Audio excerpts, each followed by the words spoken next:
Thomas T. Thompson. Thomas T. Thompson, baby. I'm gonna hate your name so much. You're gonna kill it. Hollywood, baby. Hollywood, baby. Okay. The T's for... It doesn't work. It should be H for Hollywood. The T needs to keep secret at some point, because at some point you have to be the big reveal. I don't want to know what it is either. So you have to work out something what T is for. Titties. Thomas Titties Thompson. Because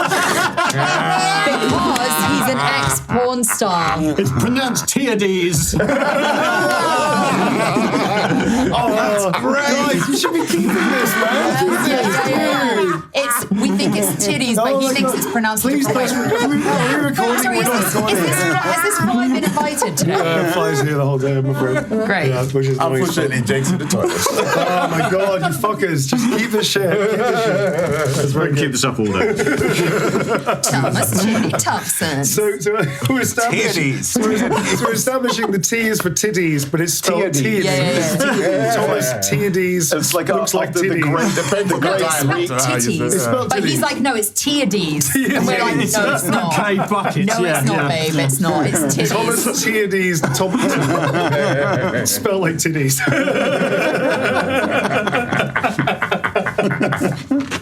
Oh my God.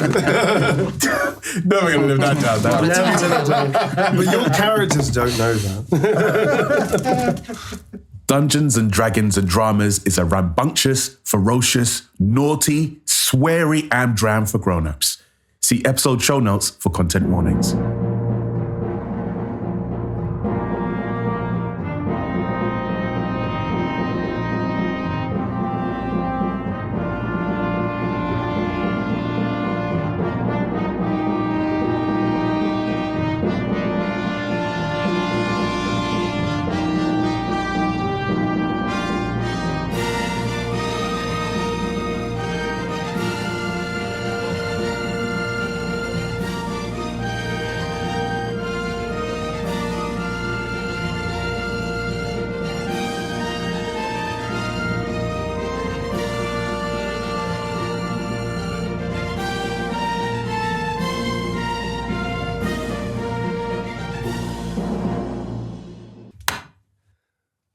Hail and salutations, good listener. Welcome into Dungeons and Dragons and Dramas. Let's lift the skirt, so to speak, and show the coy ankles of our dramatic dramatization Dev has just broken. Sorry, whose skirts are we lifting exactly? We're lifting the podcast skirts. Has the podcast consented to its skirt being lifted? You know what? As far as I know, for the last 4 episodes, which you haven't listened to, I have, this podcast is a slut. Wow. Now we're slut-shaming the podcast. I'm slut-shaming the podcast. No, the podcast is absolutely consented. Great. So we're lifting the skirt, so to speak, to show the coy ankles of our dramatic dramatization. It's just the ankles, Dev. It's nothing weird. That's about to unfurl in front of your very ears. And with me to create this wonderful lullaby of a nightmare is our 4 dramatis personae. See, I got it right this time, Tom. Nice. Thank you. He's learning. Thank you. I'm trying. Not much. Certainly are trying, mate. Who are going to be joining us today? Okay, let's go around the table. Why don't we start? I'm going to be blind. Roulette cast you. Hello, everyone. I'm Clym, and I'm playing. God, I've forgotten his name now. You literally had an hour while we were waiting for Tom because he's late. Hench. Henry Hench, and he is was a very put upon engineer for this wonderful theatrical production, and is now been transformed into a gnome, and he's not dealing with it particularly well. Unfortunately. I don't think any of us are dealing with this podcast particularly well, to be honest. That's fair. Started up by lifting up its skirts. What could possibly go wrong? It said yes. It's fine. Next to you, we have... Hello, I'm Tom. I'm playing Thomas T. We've just figured out what T stands for. I haven't saying it just yet. But Thomas T. Thompson, writer, director extraordinaire of the soon-to-be Hollywood extravaganza Champions of the Ring of Peace. Which is the second in the trilogy, I believe, as well. There's Heroes, Champions, and what's the other one? Lords. Lords, of course, that makes sense. Although I have had a cease and desist letter from, oh shit, that's my, well, I'll just say it now anyway. The Tolkien estate is not happy about that one. Oh yeah, we've got to do that. Sorry, so what is the confessions from your CV? Is it because you're being sued by the Tolkien estate? That is my actual confession from my estate. When they learnt, because I took out a full page ad in the Balham Variety, not Hollywood, not Los Angeles Balham Variety? The Balham Variety. I took out a whole... Is it spelled I-E? It's spelled... I took out a whole page advert talking about, the trilogy, including... Lords of the Ring of Peace, and they did not like that at all. I immediately got cease and desist. So it might have to become Crowns or Fires of the Ring of Peace. I like Fires of the Ring of Peace. Oh, I'm going to write that down. How about Folks? Folksy. Okay, there you go. You can have that for free. Picking up very quickly, Clym, what is something from Hench's CV that we don't know about Hench? Hench doesn't like licorice. Yeah. Now, there's a reason for this. When he was younger, a really young sort of child, he watched an episode of Doctor Who, and they had the Candy Man in the candy kitchen. Okay, it freaked him out. And he came down when his parents thought he was asleep. He came down, saw this thing on the TV, and it terrified him. So he has an aversion to teeth, eyeballs, and licorice. Yes. I'm starting to think there's more that we have to uncover on this, but let's save that for another day. All right, the list of things that horrify you grow. Very cool. Okay, so we're going to go around the table. Next up is... Hi, I'm Devora, also known as Dev, and I play Mags Thatcher. Never not funny. Not to be confused with the dead politician. Dead evil politician. I used to be a... actress, well, I still am an actress, I guess, but now I've fallen into this world and I've been turned into a druid with many abilities, which we will soon find out about. And a confession from my CV is that I actually have enough money in my bank account to bankroll the whole trilogy, actually. But I'm not going to tell anyone that. Yeah, sure. But it's kind of related to the Nepo baby thing. Yeah, but you live a very frugal life because you I do. Because you tell people you couldn't afford chemical straightenings. So you do that out of choice. I do it out of choice. So you choose to be a monastic lifestyle. Oh, yeah. Because it's... Why? It's because you want to bury the Nepo baby I want to thing. bury the Nepo baby. Okay. It's making me feel guilty. I want to be recognised for my own, for my own self, for my own worth. Classic Nepo baby Classic behavior. Nepo baby. I mean, so you live in a 5-bedroom apartment doesn't mean that you're not good, as a person. Exactly. So I don't have to pay rent. But you imagine... It's still a hard life. But as an actor, you constantly do like method work of imagining what it would be like to pay bills. Also, I have this thing about being a struggling actor. I've heard it's really fun. Like I've heard that's what all actors go through. I've heard that's the journey. So I really want to step into that. I don't want to have a comfortable acting journey. So do you tell your butler and cook sometimes to give you a really bad meal so you know what it's like to be an actor? Yeah, like noodles, pot noodle, that kind of thing, just so I can really feel what it's like. I had that yesterday. I want to know what it feels like for the common person. Do you know what I mean? Yeah, I know what you mean. That's what I need. Okay, cool. Thank you very much for that. Thank you. And lastly, but not leastly, sir. Hi, I'm Inel, and I play Nathan Kaiba, actor extraordinaire. 152 IMDb credits to his name, and he's decided to give back to the community by doing some local theatre, some local hamdram, charity work. Yeah. It's probably just a tax write-off or something, and then he's found himself, I guess. Amongst these rambunctious co-stars and director and tech, and he has no idea how to get out of the situation he's in. No, you've been in a terrible situation. You haven't had nice pillows. No. Until recently, I guess. But also, you had to slum it with the crew, I seem to remember, at one point. Had to share a hotel room at one point. Well, technically it was a cave, but yeah, close enough. Yeah. Cool. Confession from his CV. Yes.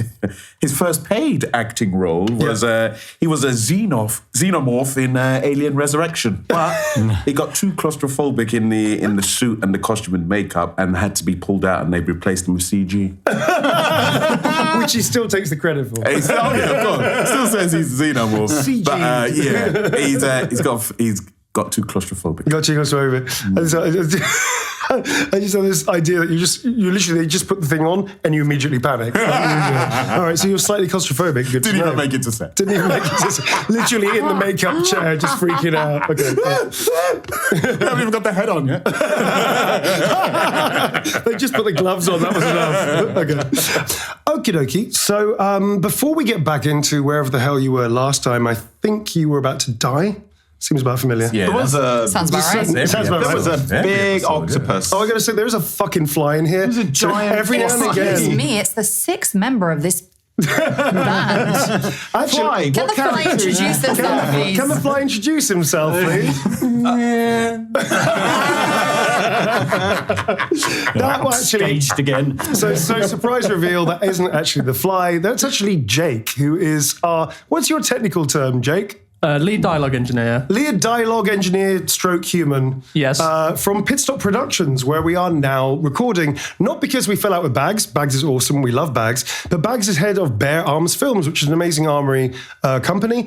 He is so busy that we are, and also this is where your Patreon tax dollars, do they get tax rebates on Patreon? Probably not. This is where your Patreon dollars are going. And we've managed to somehow deceive and decept Pit Stop Productions into giving us a space to record. So thank you very much for your support. This is where you recorded BG3, isn't it? This is actually where we recorded BG3 That's a right. good little tie-in. That's right. you no? should mention that. Baldur's Gate 3, that little game that Dev and I were in. Little game, just a little tiny Mention one. that. Yeah, so we're here now. Thank you very much, everybody on Patreon, for supporting us. The reason that we get to do things like this in a studio like this is because of your support. So thank you very much indeed.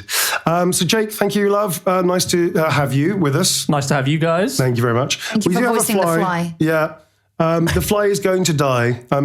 Spoiler. Wow. Spoiler. I was going to ask if we could have a confession from the fly CV. Yeah, sure. Oh, yes. It's about to be two-dimensional. It's going to be a lot about all the different dog poop it's That's right. sampled. There's that confession more of a boast. I think it's a brag for a fly, isn't it? I once ate the royalty pup corgi's poop. Yeah, that's a basic Beautiful. confession. Thank Yeah. you. You're very welcome. Thanks, Fly. You're very welcome.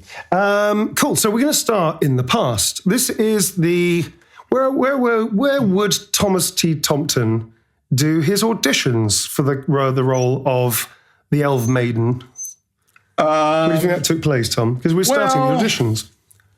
I mean, awkwardly, it took place in his mum and dad's front room. So you did the auditions for the cast of the Champions of the Ring of Peace in your mum's dad. Listen, it's a nice space. There's good acoustics in it. Is there? And also, I can't afford. I mean, I worked in a Cafe Nero. So to pretend that this was actually a working office, like a working space, Yeah. did you just like get lots of drapes and like, you know what I mean? Like when people like cover up their furniture because they're doing decorations and stuff, did you just do that around the room to make it like a blank space And for I imagination? did also get my mum to pretend that she was my assistant. He's made it look like a crime scene inadvertently. Yes. You know, like you're about to cover up a body by trying to make it look like an audition space. He's inadvertently made it look like he's about to murder. With a woman who's clearly my mother pretending to just be my assistant, which is a bit weird. And she got it wrong, so she didn't quite understand what you were doing. So she ends up dressing up in like a surgeon's outfit with gloves. Oh, God. She thought you were doing like a crime scene reenactment or something. Yeah, Okay. that did happen. So you posted the auditions, I believe, in the Balham Variety, which is Yeah. a IE at the end of it. Yeah. Only one person turned up, which was Mags Thatcher. Mags entered. God bless you for reading the Balham Variety. I'll do anything. I'll read anything. I also like the fact you were a very good researcher, probably in the wrong way, but the idea is I'm that. very meticulous. Very meticulous, just in the wrong direction. Yeah. So your mother opens the door to. Are you going to play my mother? I was thinking about it. I was going to sort of do a Monty Python voice. Yeah. Like, Oh, hello, dearie, come in. Oh, hello. I'm here You're for here for the quote-unquote auditioning. yes. Have I come Mum, to... it is auditioning. It's auditioning. Quiet, Thomas. I'm speaking to a young lady who's not dressed in very much. It's a bit nippy for that, isn't it, love? Sorry. I just... yeah. Have I come to a hospital? You are dressed in... Is this... No, it's an auditioning. Okay. I was expecting to see Mr. Thomas T. Tompton. Yes, Mr. Thomas T. Tompton is over there. He's getting ready for you. Oh, good. Why don't you sit here? And she basically offers you this like kind of horrible couch thing. This couch thing, thank you so much. She's shoved by the door, which is basically blocks the door a little bit. So she sort of opens the door a crack, the front door. You have to squeeze through, which pretty much is pretty uncomfortable. And the couch is immediately next to the front door, so it doesn't really open very well. And she goes, "You sit there, dearie. I'll get the directing thing. The director. You're a director, aren't you, Thomas?" I'm trying to be. Yes, I am. Mum, thanks. So she leans over to you very close and goes, "It's his first time. Please be gentle with him." Oh, yes. Absolutely. And so Mum, I've told you before, I directed 3 school plays. 3 school plays. Including one very, very good production of Joseph's Technicolor Dreamcoat. Well, also, don't forget, dearie, you had one of your scripts made into a film, although you wouldn't let me see it, and I'm pretty sure it's very difficult to find. Apparently, it's on the top shelf of the local video store. Yeah. There is a reason behind that, but we'll go into that another time. I'm going to come into the room, all right? So when I come into the room, what I do... Your mother's hovering very, very close to her. What I do is I do the thing where there's one, sort of regular chair in the room, and I come in and do the thing where I turn it around and sit with it backwards. Nice. Oh, nice. Yeah. And then I get it's almost like Deb's been in this situation before. Can you roll a dexterity check to see if you actually do that smoothly? What is your dex? My dex Your bonus dex. is +2. Okay, I'm going to say this is a DC 15 because you've never done this before. I got to find a D20. Here we go. That's a difficulty check. DC 15. Yeah, you've never done this before. This is a maneuver. Sit down on a chair.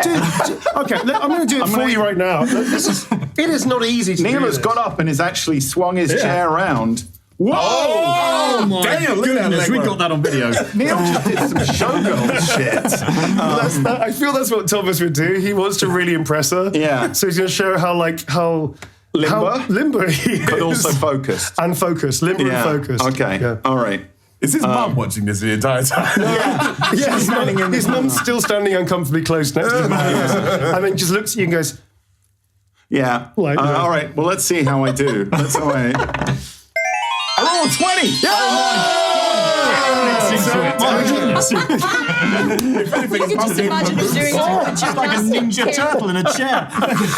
so what you do? Tell us what you do. I actually sort of vault. You know, like when gymnasts on the vault kind of do that thing where they the swing horse. on the horse. Yeah, where they swing their legs around. show us, Tom. Show us. I am not showing you that. So Thomas T. Tompton does that. His mother immediately erupts into, "Oh, great, oh." And I join in Mr. Tompton, I knew you were talented, but I didn't know you were that talented. I do have some talents, let me say, including writing. But Mother, go and get us some refreshments, please. All right, dearie. Okay, I'll be off. Do you want your porridge now, love? Not porridge, Mother. It's water or coffee. But I made it where you like it with the warmy milk. Not too hot, though. All right, yes, I'll have a bowl of that. Thank you. Say under your breath. Okay. Hello. Hi. Oh, hello, Mr. Tompton. Thank you for having me along for this audition. I'm sure you've got so many candidates for the role, and I just want to prove that I am the right person for the role of... Not helping you, Dev, if you can't remember your own character. I've also forgotten. Elf Maiden. I know it's name. I know, but you're NDA'd, apparently. Oh, okay. No, I'm going to say, yeah, all right. That was an edit point. You're not in control of that, Tom. Good luck with that. This is all staying in. Isn't it? What's the name of the... I can't remember the name of the elf either. Hang on, I got to look up the script. Yeah, you look at the script. You actually have the script. She does Pulling the have a script name. out right now. Bright Gold? No, that's not. that's your character. Seralia Elderman. There it is. Seralia. There it is. Sorry, that is. For Seralia Eldengard. Oh, that's better. That's actually... Oh. Can I have that? Anything for you, Mr. Tompton. Yeah, pick that up and just give a name, and then you use her name she's given you. I am so happy to be considered for the role of Seralia Eldengard. It is Elden. Mary, but can I have a pen? Mother, bring me a pen. Hildegard, that's really good. Your mother shuffles in, gives you a pen, and just gives you one of these. Thanks, Mum. Yeah, no, porridge. Not porridge her, me. you. Like Porridge me, Mother. Porridge me. porridge you. So Yeah, she needs the porridge. obviously- She needs the porridge. She brings in what looks to be like a SpongeBob SquarePants tray, which says Tommy on the corner, and it like age 4. And she just leaves it down with the little porridge next to you. I brought in your special bowl. Oh, we should got Clym to have done your mother's voice. Oh. Yeah, that's next your time. That's your auntie. Okay, we get the aunties involved as well. So, you're playing, this part, Mags. As you know, idea is big budget, really big budget. But to do that, we're going to tour it first. Big UK tour, get it out there, get the buzz. The idea is another world, another time.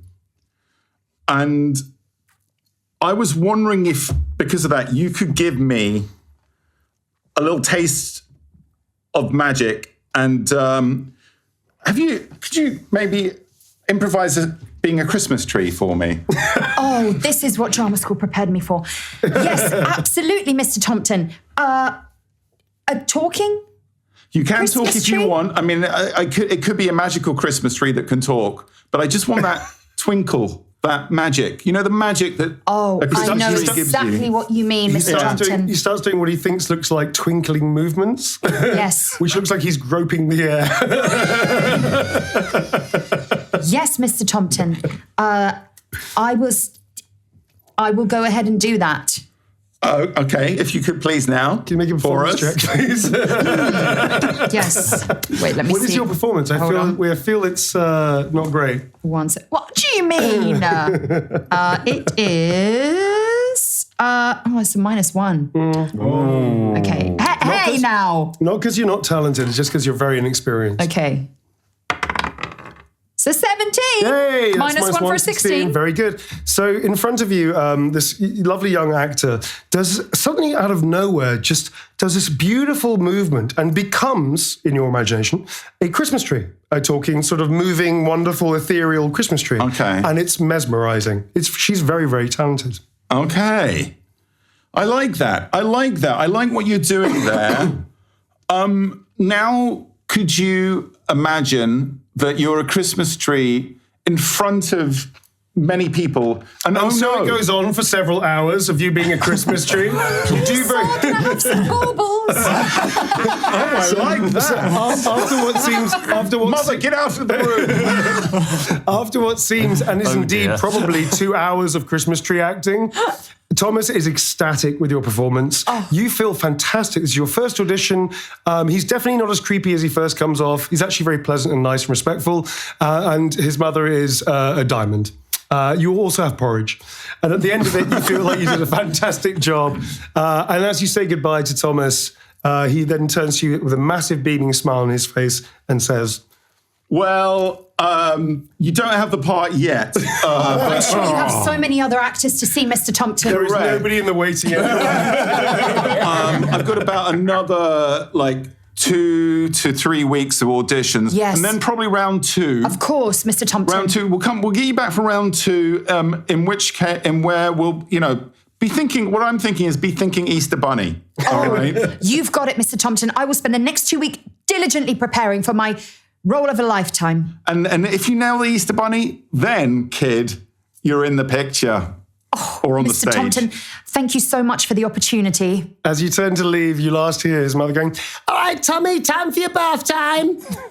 As the door closes and you walk out, elated with your first successful, you think, audition. You immediately call your butler and tell him how well you've just done. Oh, Jeeves. At which point I put on my actual accent. Your actual accent. Oh, that's a new confession. That's your actual accent. Can we hear a little bit of your actual Oh, accent? Jeeves. Yes, This my went lady. terribly well. Please prepare my caviar and my oysters for this evening. Immediately, my lady. Very good, very good. All right, great.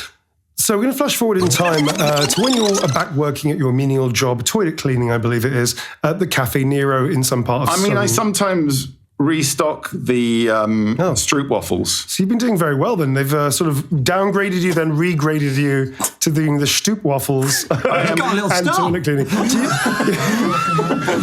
Be honest, do you actually wash your hands in between both jobs? Oh, God. I hope you do.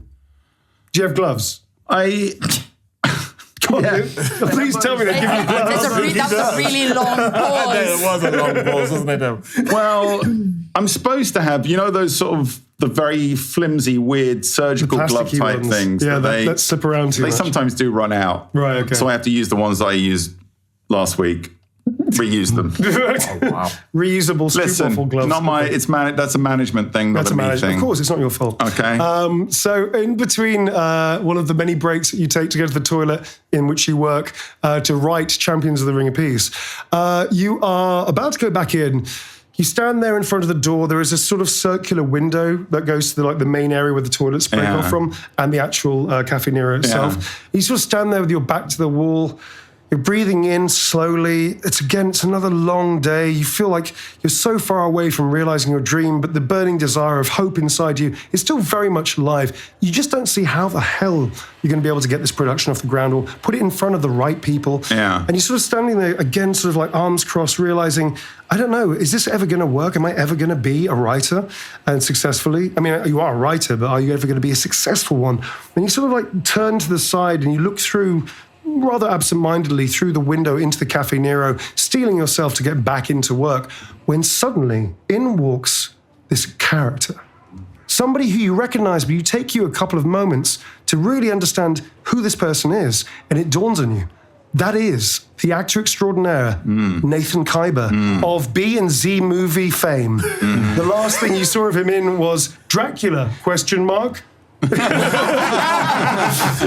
He's wearing... I have you know that was a very good movie. It was just basically a single one-man show with a camera in front of him. Where is he? Where's Dracula? I'll find you, Dracula. Which is actually the tagline for the poster. I'll find you, 2.5 hours, we never see him. Where's Wally, but it ends really bad.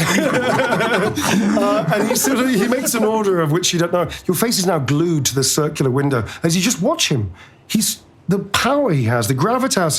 He orders his mint tulip tea. The way he doesn't take it, but sits down and sort of just clicks his fingers and says, "Garçon." Ah, yes.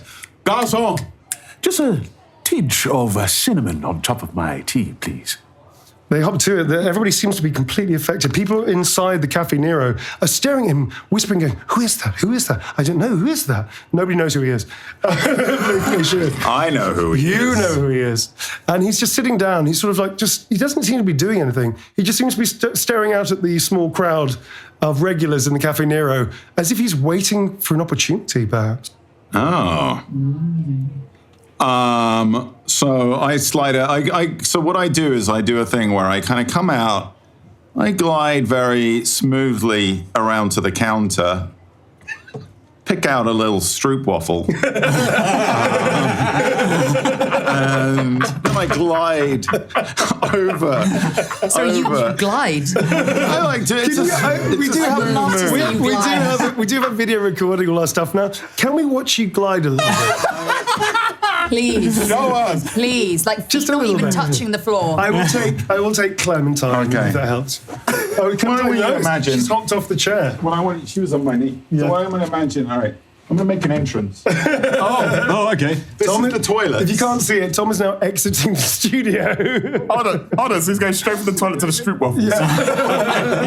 Which your character doesn't know, but you definitely Make a do. minute of this. Okay, cool. So nonchalant. Never ever seen such good gliding. I like the hands in the pockets. Over here to your table, and I just sort of go.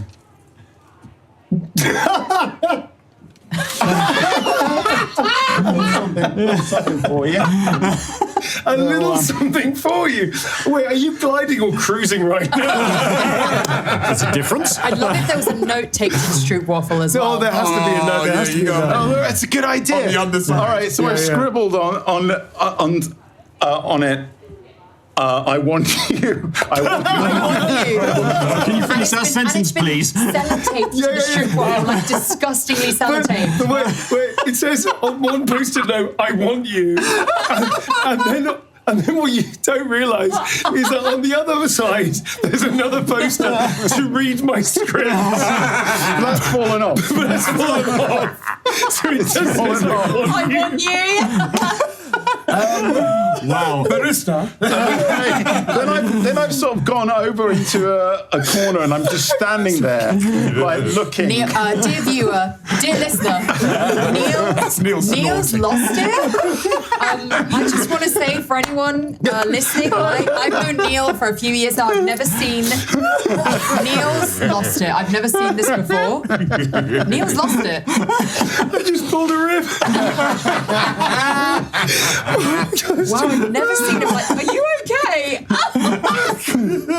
It doesn't happen very often, but occasionally I just It does hurt, doesn't it? All it took was a post-it note on a stroop waffle that says I want you. It's too good. Yes, Barista, I'm trying to make sense of this note. Is this the Wi-Fi password? Oh, Lord. So I've sort of keep on looking over. So, I'm like sort of stood in like kind of visibly like sort of, but on one side, but I'm just keep on like looking over at Nathan and just going. So it is the Wi-Fi password. And then I go over to him and I go, Nathan Kaiba, yes? I recognize you. No, of course you do. That's why so many people in this establishment are facing this way. They too recognize me for the many movies that I have been in. Yes, I watched all 4 hours of Dracula ? And I thought it was a deeply affecting exploration of there not being a vampire in a film. Yes, yes. Here's the thing, Mr. Kaiba. You see, it's to flip the audience's expectations, you see. That's why we hunt for Dracula for so long, but never find him. I liked the 20 minutes where you were just picking up random pebbles on a beach and shouting, "Are you Dracula?" Yes. That's mainly for trailer. You see. So what they do is they splice that in the edit, so it looks like I might have found him. But in actual fact, when you actually watch the movie, it's just... It's so clever. Metatextual, I found it to be metatextual. Here's the thing, Mr. Kaiba. I really admire your talents. Well, thank you very much. And I want you. You what? In fact, there's something I have to show you. Oh, God. I've been in this situation many times before. As he ushers Nathan Kaiba towards the toilet. We're really dedicating ourselves to this bit, aren't we? We're really going for it. I believe I have to politely decline your offer. If you could, it's just in my office, which is the toilets as well. It is my office, I promise. I work in there a lot. Not cleaning them, cleaning them, but I've got something in there that I think you might be quite interested in. I think I'm quite safe sitting out here. Oh no! Okay, well, I suppose I could get it out here. Such dedication. Such dedication. Is there CCTV in here? Listen.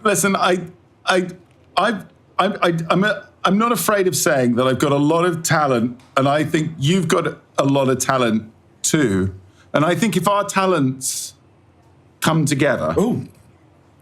Yeah, you see, I haven't actually done any of those type of scenes before. At this point, he actually produces essentially what is a script, and he puts it in front of you, and then the penny drops of what he's actually trying to talk about. Oh, yes. Oh, yes. Right. Yes. My work, my muse. Well, you could be my muse. Right. Right. My head was somewhere completely different. I can only apologize. Having watched you yell like you Dracula at pebbles on the beach for half an hour, I think you could breathe a lot of life into this masterpiece that I've spent a lot of my life working on. My life's work. I see. Is Thomas T. Thompson actually slightly? Is there like a single tear? I feel like there's something happening Wow. here. There's a connection being made, Mr. Khyber. Yes. I can just tell by the way you're nodding a lot and looking at the door. you're thinking, we could go and do this right now. Not quite now, but I see your passion that you have for the arts and I guess this particular industry that we're in. And obviously you recognize my exemplary talents and you want me to be a part of whatever you're creating. I couldn't have actually said that better myself. There's a slight time jump. So essentially the conversation carries on and you realize at some point that he's trying to offer you a job, it sounds. You, of course, are no stranger to people blind calling and cold calling on you for Happens all the time. Happens all the time, apparently. And you see the opportunity this presents, mainly dinner. So flash forward a couple of hours, you're at a local restaurant, which is a little pricey for you, but obviously this is Nathan Nando's. For Nando's. And you're at Nando's, but in a booth in Nando's. In a Nando's booth, which is a little bit more pricey, I guess. Right. Because they actually have to serve you like properly. Sorry, apologies to everyone who works at Nando's. We are not saying that, I'm going to get sued. All right, so you sit down at a booth at Nando's, and you're at least 3/4 of the way through what is turning out to be a little pricey dinner for you. And Pricey and spicy. Pricey and spicy. That is exactly how we get Nando's sponsorship. Thank you, Yeah. Tom. I absolutely love these peri-peri fries. As he says, as the third set of peri-peri fries are being dished out. No, that's you go for it. Have as many peri fries as you desire. Oh, I will. Get this to go. So you've already described essentially the synopsis of the Champions of the Ring of Peace. And for you, I guess, I don't know, how's Nathan doing financially these days? Well, financially, in all honesty, he's putting on a facade, and it's costing him a lot more than it's paying off. Right. But I think he believes in acting, presenting himself for the parts that he wants. So if you offer up that to the universe, the energy comes back, like exactly attracts that. like kind of thing. And I think what he's hearing from Thomas D. Thompson is, this sounds like Lord of the Rings, and like he. Yeah.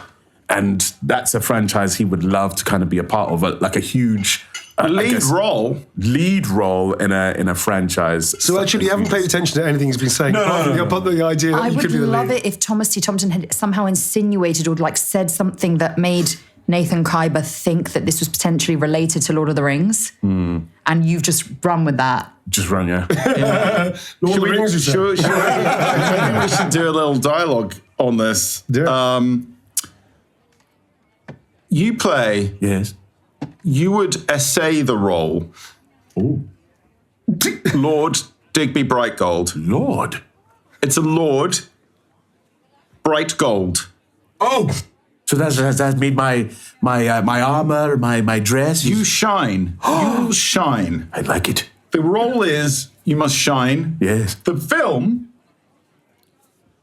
the trilogy, Champions of the Ring of Peace, but It's a trilogy now. last part, Lords of the Ring of Peace is where you really come into your own because you are the Lord, right? You are the Lord of the Ring of Peace. Like Sauron. No, well, you're the good one. I don't think I've read that far in the books. Well, it's not quite. It's Sounds like a lot of it's rings are inspired by. It is inspired. I Adjacent to. haven't quite got the rights, but it's my. It's homage. a secondary companion story. Yes. Yes. Now that you find yourself really lying and stretching the truth, Yes. it might be a good idea to maybe get the bill. So are you? But I will obviously. If you need any ice cream or anything, I can take care of it. But would you say you're in? Well, it sounds absolutely fantastic. I mean, I've always wanted to work alongside Ian McKellen. Did I ever tell you about how I was I worked along with Ian Holm, and he actually gave me one of his hats. Oh. Is that the hat you're wearing right now? Glad you noticed. The hat is at least 5 times the size of his head. The feather is And the feather. very, The very feather. prominent. Yes. Yeah, I have a penchant to working with a lot of famous Ians, and I'd love to work alongside Ian McKellen as Gandalf in your Ring of Peace. I mean, we production. are.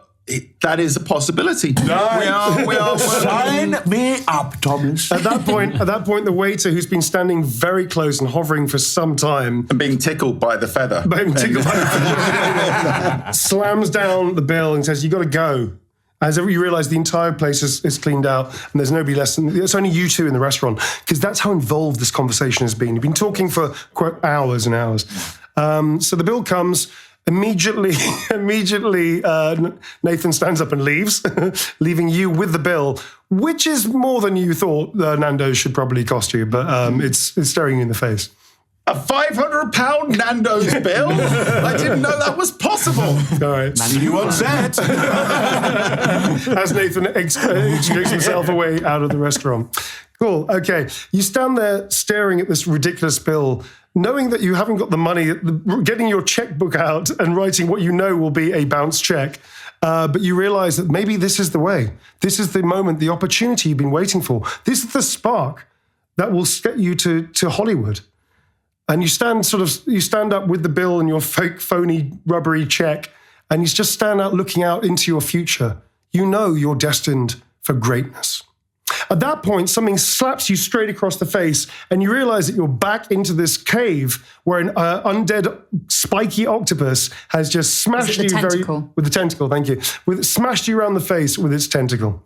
Smash cut. Smash cut. We're back into where we left off last time, folks. Thomas, stop daydreaming.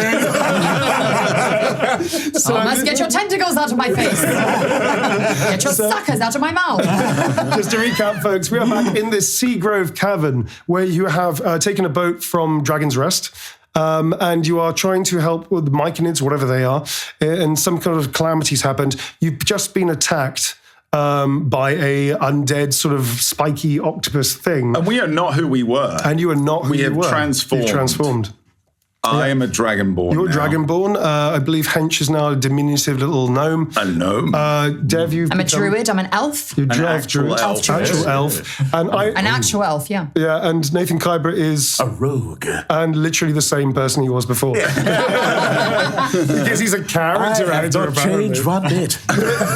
Well, as far as we know. And sitting on his shoulders, I've just caught the rest of that tentacle. Yes, you have. So I'm gonna, because it was a narrative thing. It's like cinematics in games. Like you're completely safe in a cinematic. Do you know what I mean? Yeah. So nothing happens to you, but you do get knocked off and you fly back into the water. The water is deeper than you are tall. Just FYI. Can you please all roll for initiative, folks? We're back in the...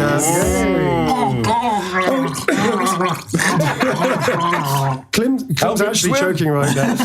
So this is episode 5. We haven't named this episode. Fuck. I haven't named the episode again. I'm so bad at that. What do you want to name the episode There's as? been so many good moments already. Tentacles galore.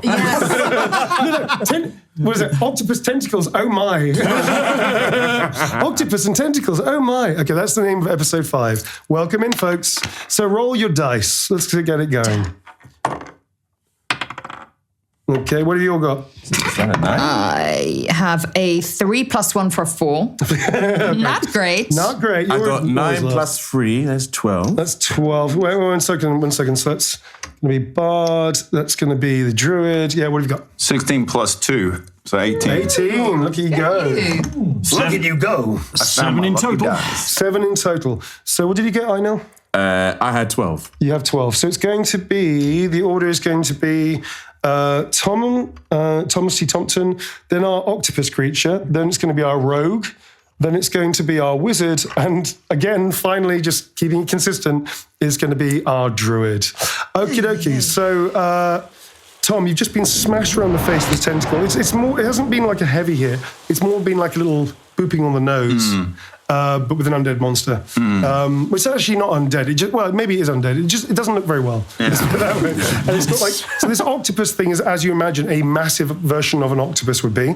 It's got little barnacles and sprouts and spores and all this weird shit coming out of the body. Yeah. It definitely doesn't look like it. It definitely needs a rest. And how big how long are the tentacles? The tentacles are a good 15 feet long. Ooh, it's got a whole bunch of tentacles. It looks like a normal octopus, but massively enlarged. Yeah. It's sort of erupted from the seabed. You're actually in the cavern. This cavern, if we can recap it, you can see in the distance it actually opens up to like 50 feet tall. You're at the beginning of the cavern, which is actually much lower. So maybe like, 20 feet high. It's very wide, so maybe like 40, 50 feet wide. Okay. The water itself is about 5 feet deep. So that's why you were holding hench. You two are also tall enough. You don't need to. You're basically up to chest level for you lot. Over head level for you, I believe. Hench. And this octopus is...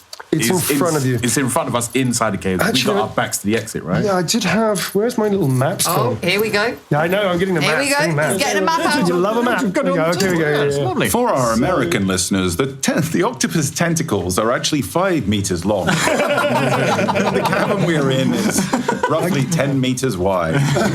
I'm going to... Draw us another, I'm Neil. going to draw you another...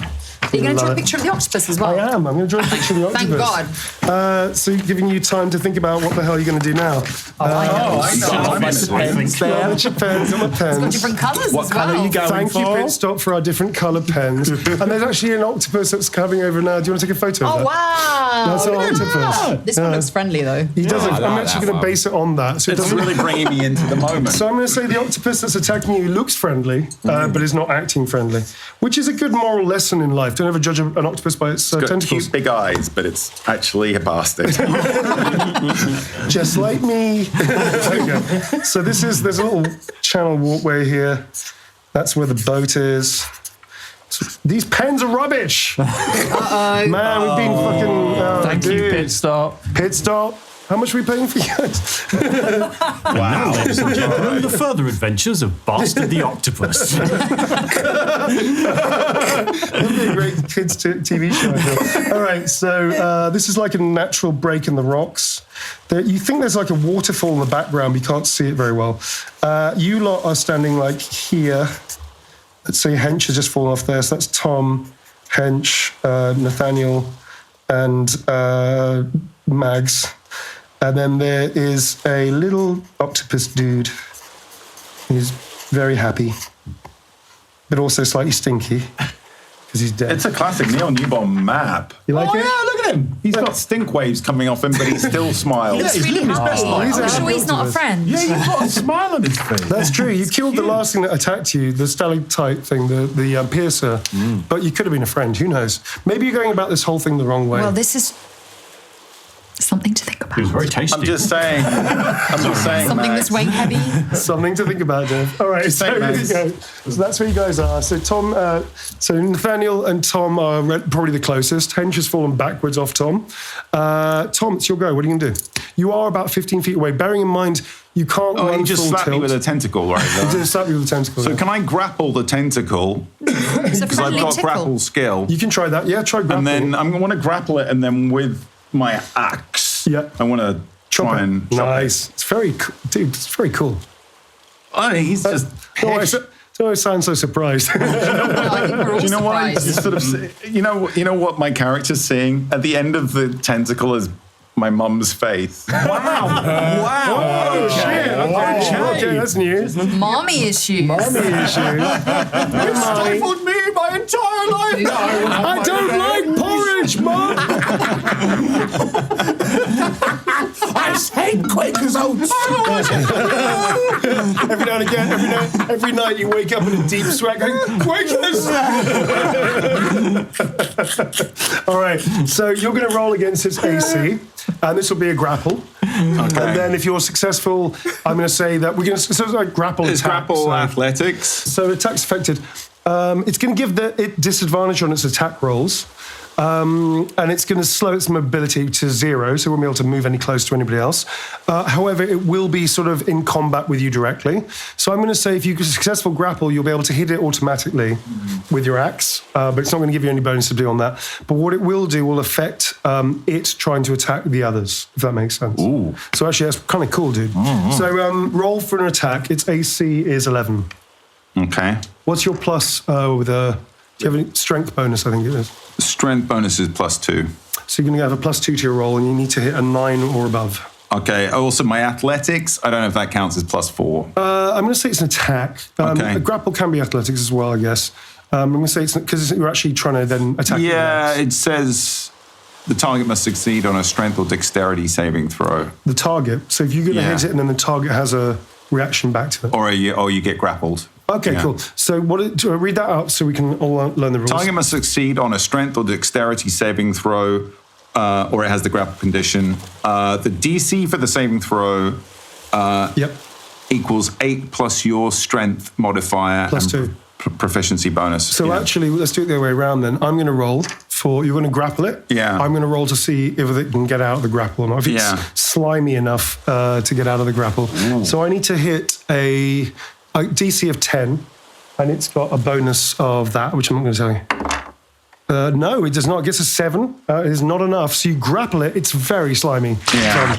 It's pretty easy. But I have claws. But you've got claws, which dig into its very slimy, large tentacle. Yeah. And you manage to grapple it.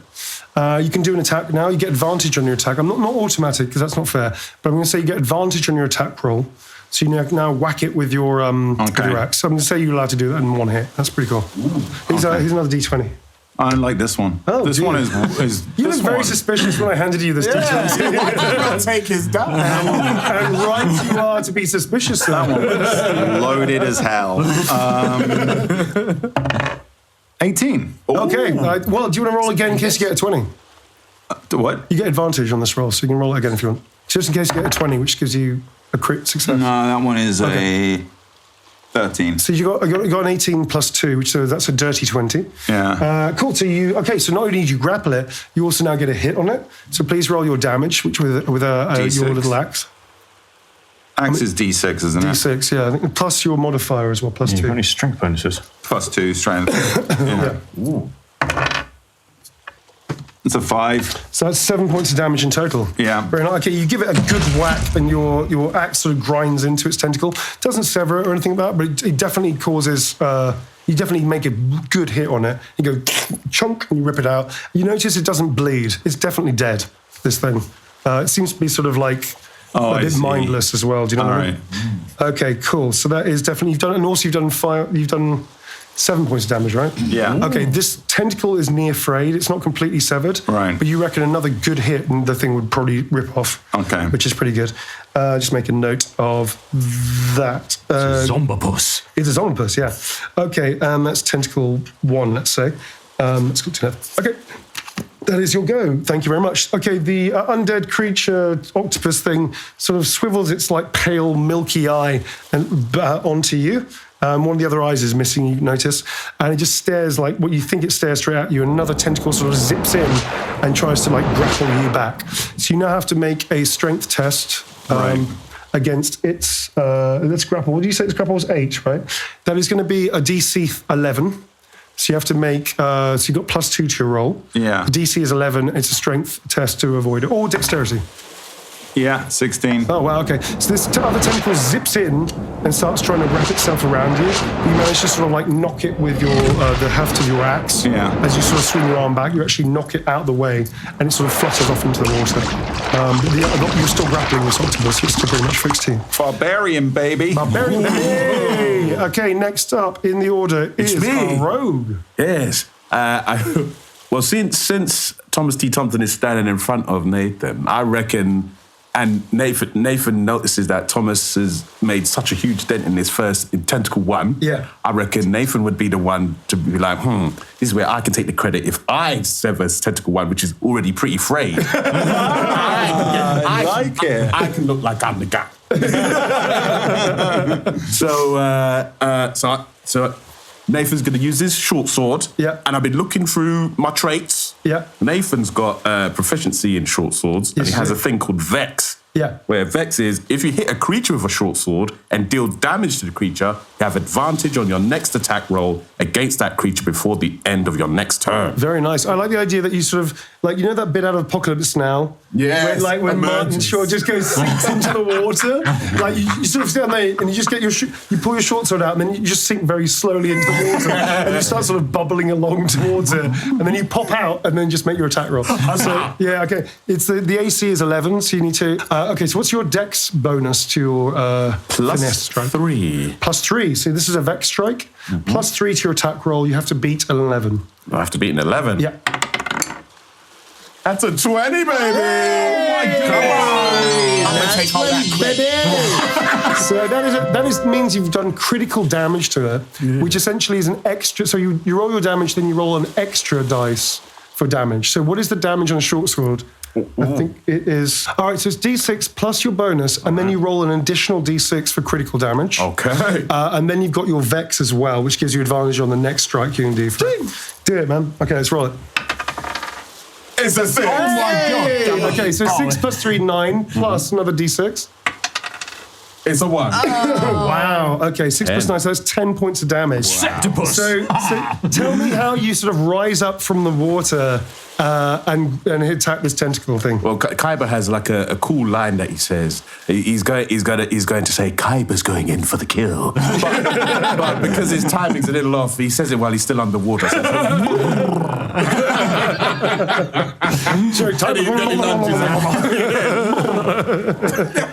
Okay. Kaiba for the kill. Okay.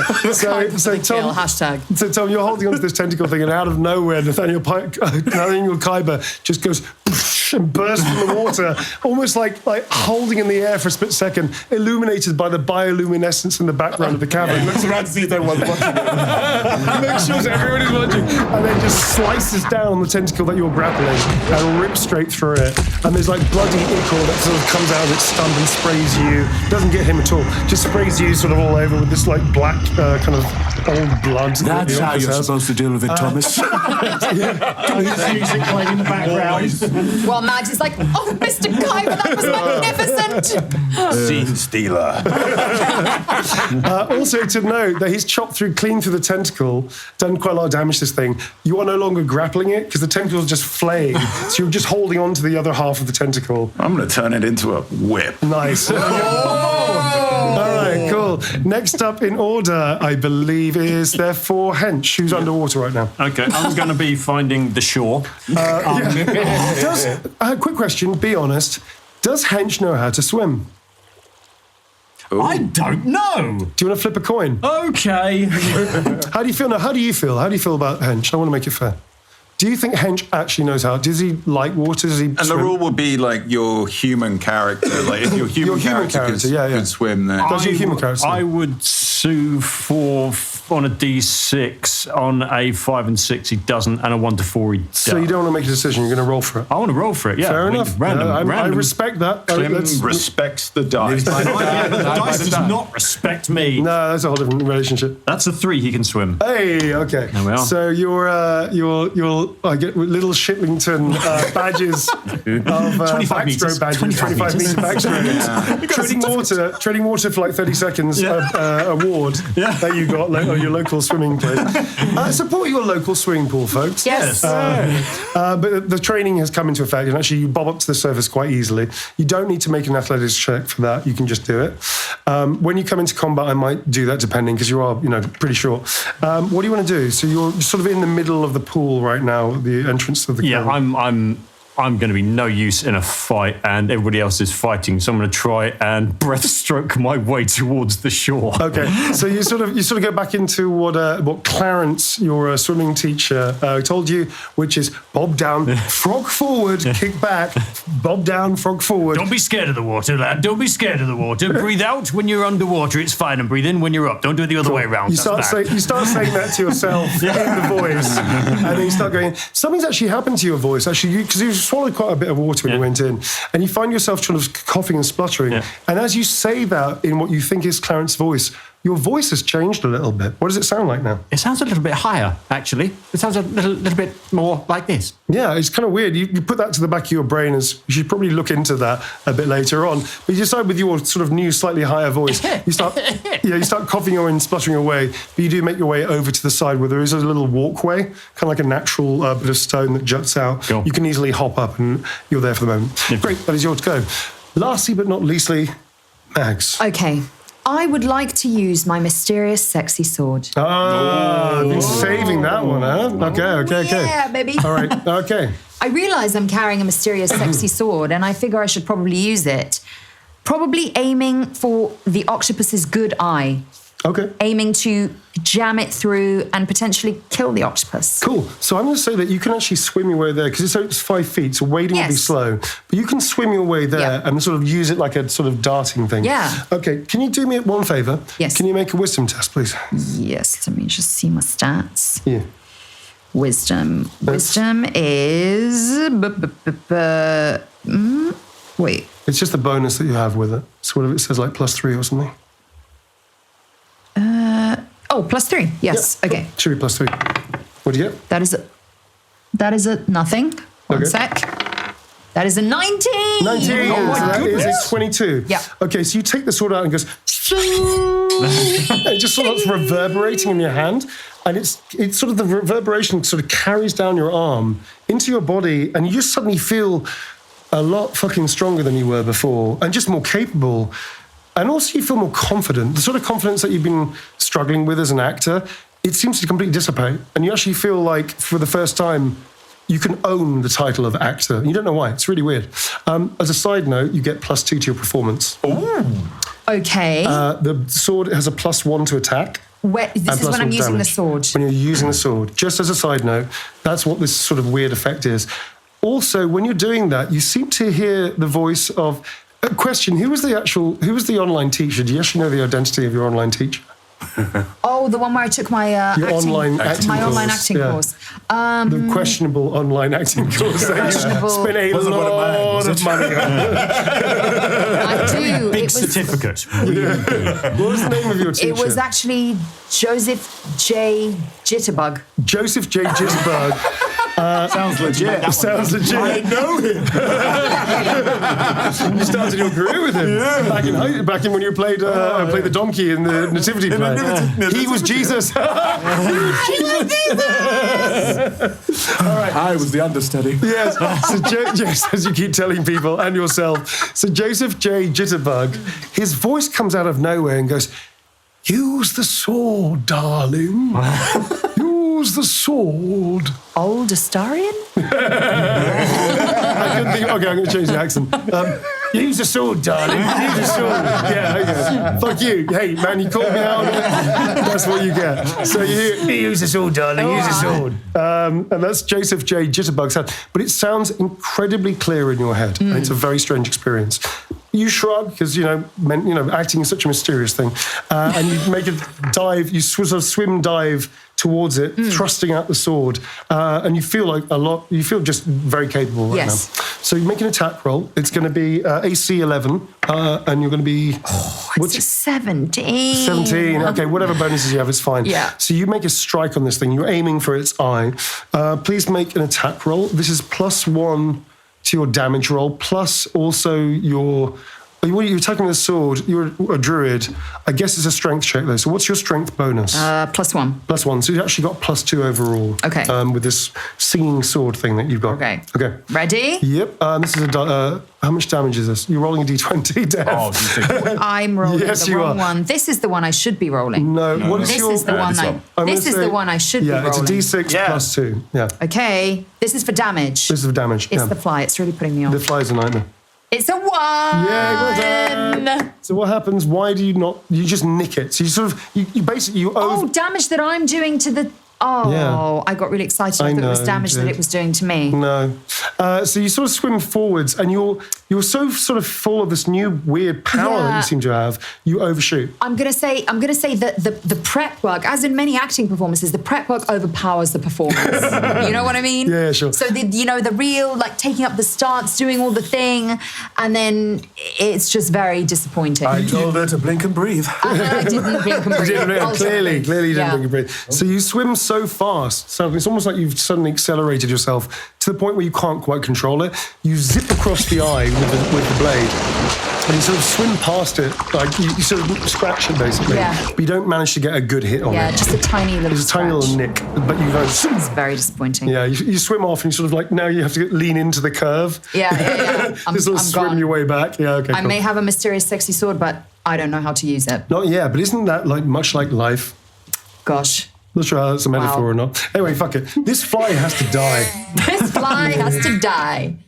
Just set it Jake. free. Just open the door. Set it free. Can we open it the bad? door, Jake? Or can you just get a flamethrower, one or two? Set Do you love a bit of the fly overkill? free. The next hour, the next hour of the podcast could just be us just Us chasing it around chasing the a rooms. fly. Yeah. Yeah. Back here, you son of a... Actually, to be honest with you, I actually for a split second there, I completely forgot we were doing a podcast.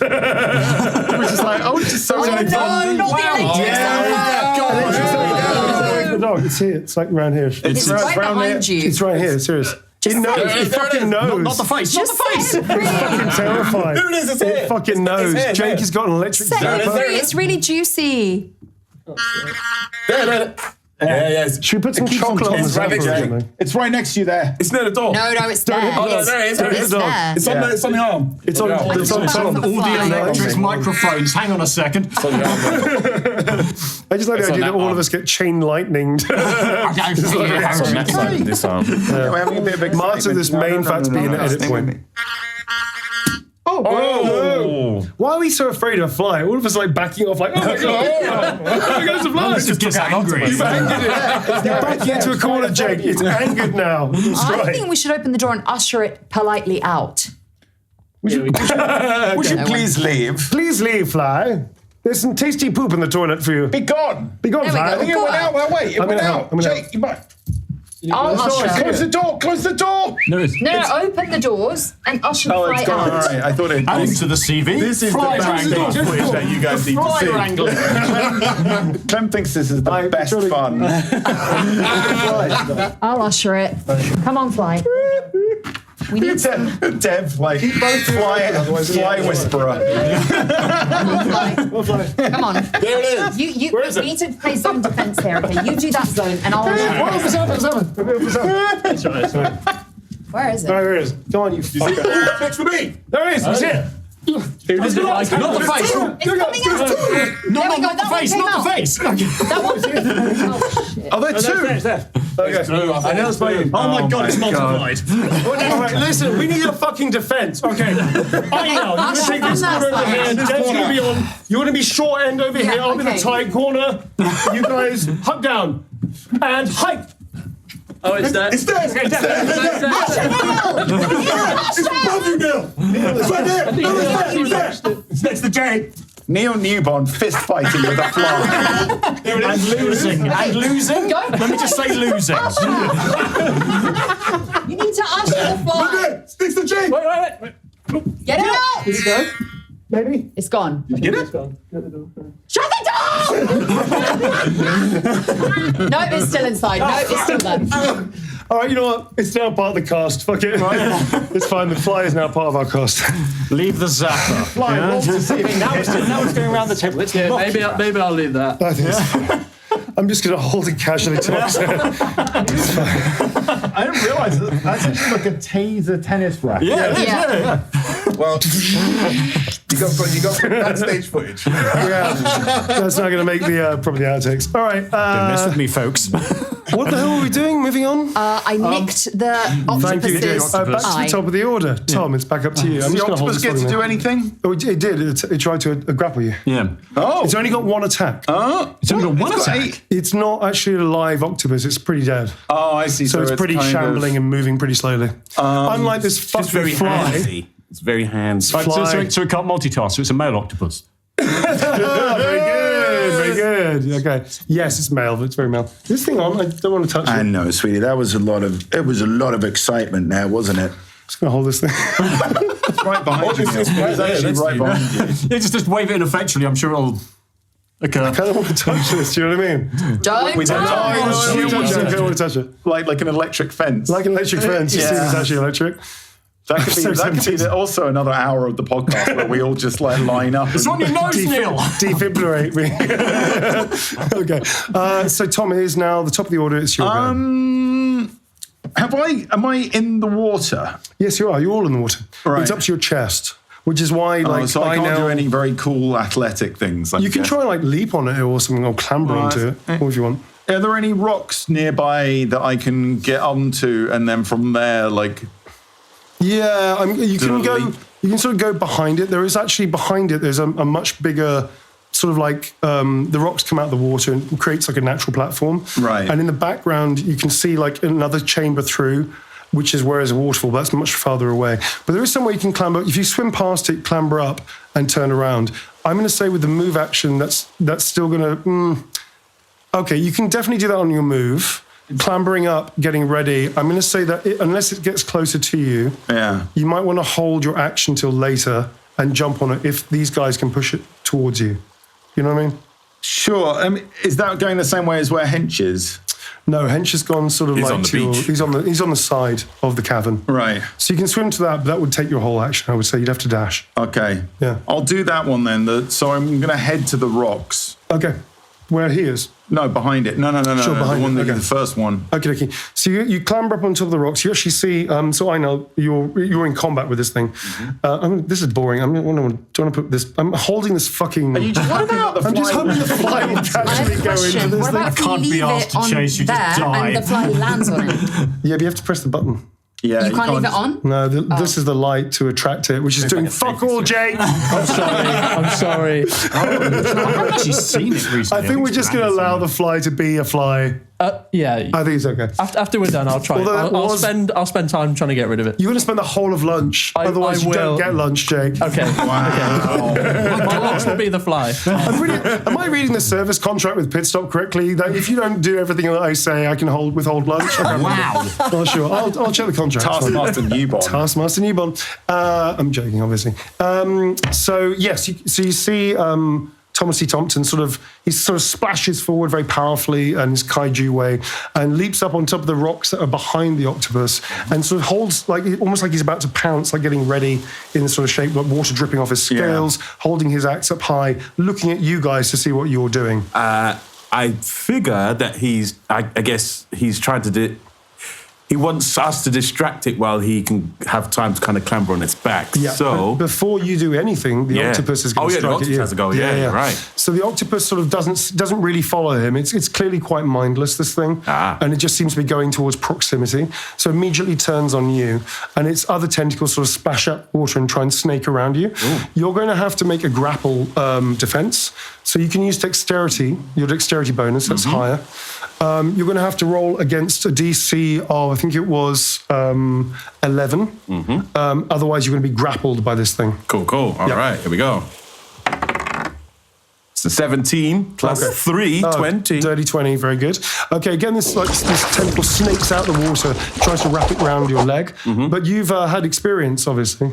Don't you touch me without consent! Consent is sexy, sir. Nice. So the tentacle, you literally slap it away. It comes out like a big hand, you slap it away. And the sort of tentacle reels back and looks, if a tentacle can ever look embarrassed, this tentacle looks embarrassed and rather awkward right now. Next time, you ask. Okay, that is its go. So now it's your go, sir. Having reprimanded this naughty tentacle. Yeah. Feeling quite good about himself after the first strike of Tentacle 1. Yeah. I believe, but I notice Nathan notices what Thomas T. Thompson is trying to do. Yep. And so I'm going to attempt to distract it by dancing in front of it to gain its attention. Sexy dancing, are we? I would have thought a monologue from you, Mr. Khyber, but I have range. All right, how are we going to do this? I think this is going to be what is known as an influence action. So you can make a charisma. It can be deception, intimidation, performance, or persuasion, or even wisdom animal handling, which I don't think really covers you, so we're not going to do that. Check to alter the creature's attitude. So, Can I do deception? Maybe deception or performance, I would say, for you, whichever's highest. They're both 4. They're both 4. Okay, up to you. This sounds like performance This to is me. a performance, yes. So you're going to do on Star Trek, they had the sort of her fan dance. How does it go? Huh? How does it go, Neil? It's very much like this. Neil, there are cameras around. Yeah, okay. It's very much like flutter, like this, like revealing a little bit of leg, and a little bit of, maybe there's nothing underneath those feathers kind of thing. So you sort of you find some seaweed that's floating next to you. How is this going Do I make it into like a this going to dress? appeal to an undead octopus? I don't know, Tom. all. I'm not Nathaniel Khyber. You don't know this octopus. I don't know the mysteries of how Nathan Khyber's acting ability works. It just does. In the same way People that just find it does anybody know how mesmerising. Nicolas Cage's ability works? No, you just go with it. It's fucking Nick Cage. Yeah. This is the same thing with no Kyber. So Kyber magic. Kyber magic. So you're sort of making this distraction with seaweed looking slightly alluring. I would like to add a beat to this performance. Please do. Stay away. Now, obviously, Max Thatcher can't really beatbox, but my God, she tries. What does she sound like? Go, Mr. Kyber! Well, it has a rhythm. Under the sea. Trying everything to, she's like joining, she's really trying to help the situation. Whilst you're swimming. So it's like more like... Under the... Go, Mr. Kyber! Okay, please Fighting make a a performance check. Despite that, you're still going to make it with your bonuses. That. Oh, it's a 7 Plus what? plus 4 is 11. 11. Okay. Is it enough? It's a good dance. I didn't... Oh, wait, hold on. What? I have advantage for my last Yes, round. you do. I'm going to say that's fair. You can carry that over to this because it's kind of like an attack of the senses. So you can roll advantage on this. You can roll again because that's not going to cut it. But if you want to roll it again, then I'll say you can. 11. Love the little Plus spin you got on 4. that. 11 plus Nice. 4, I'm going to say 15. that does it. That just about does it. So, yeah, you managed to somehow, even though this thing is mindless, you grab his attention, which doesn't make any sense. But anyway, you sort of do this like alluring, seaweedy-filled dance. It's just thinking, I really want to kill this I one. really want to kill, but Is the how do I octopus do it? seduced or? No, it's more like confused, I would say at this yeah. point. It's like, I'm not built for this. I don't understand what this is. And it's having some feelings that it doesn't really understand. Given therapy and some time to unpack, it probably would. Oh, bless. But right now it doesn't get No. it. It doesn't really understand. So it's just sort of staring at you like... In fact, actually, what happens is you're moving so weirdly, it doesn't quite know how to attack you. Do you know what I mean? It's trying to work out how to grab Does you. the tentacle start to copy me? That's even better, yeah. So you sort of mesmerize it, and it thinks you're communicating with it, and it starts also like oscillating its tentacles around and splashing around. So now you're both splashing in the water, and it's sort of copying your movements, and you're both splashing together. Neil, the fly is on my microphone. Fly is right. We're not tapping it because that Don't costs zap it. thousands of fucking pounds. Okay. It's not like microphone. Unless Jake says it's okay. Jake, can we smash the microphone, baby? Glass over it. Put the glass over the microphone. Yeah, Makes sense. put the glass. Gently. Indiana Jones this shit, man. Oh, Whoa, God. shit. Jesus. Whoa.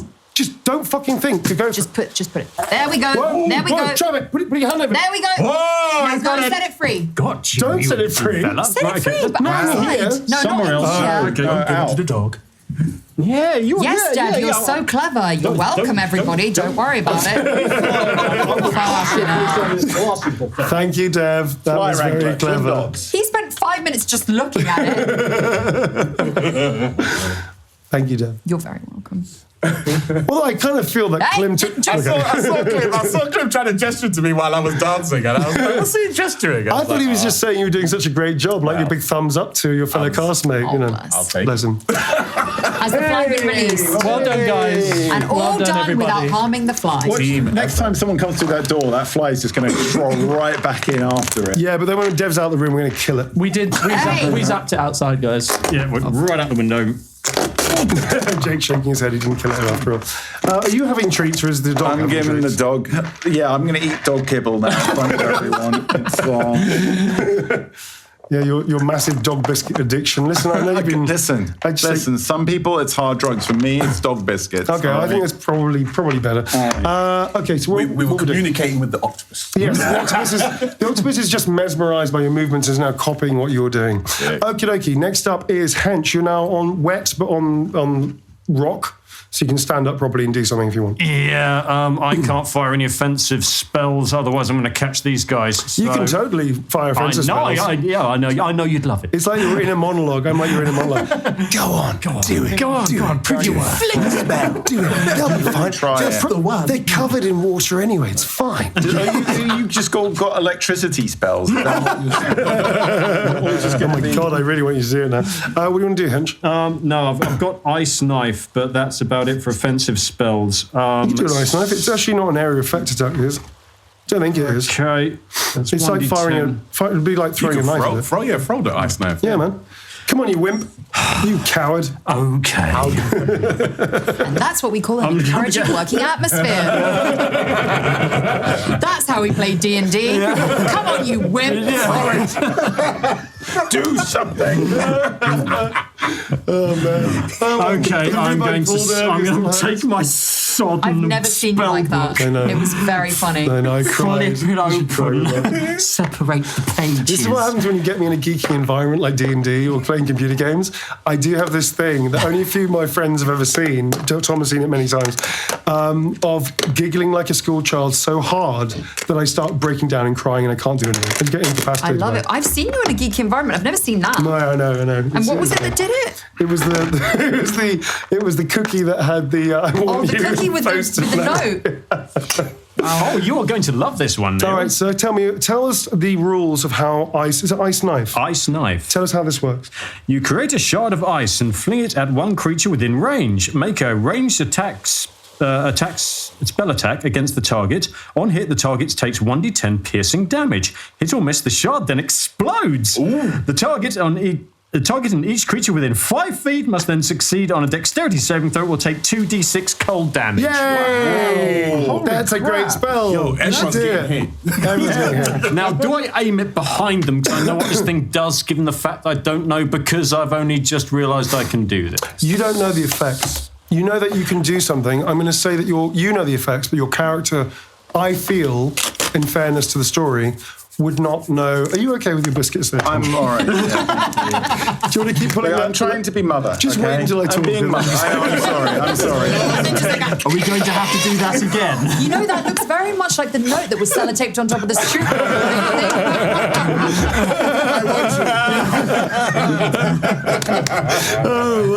Okay, so what we're talking about this thing. I feel that your This is a very bad idea. He was I know. about to lose it again. You just instinctively know. Have you figured out the spell from the books that were with the? No, the books were blank. He's copying them down as they appear in his head. So the way this works with you is you're discovering your abilities as we go along. Yeah, nobody else is about to discover them as well. You know that you know them, and that's when you write them down in your book.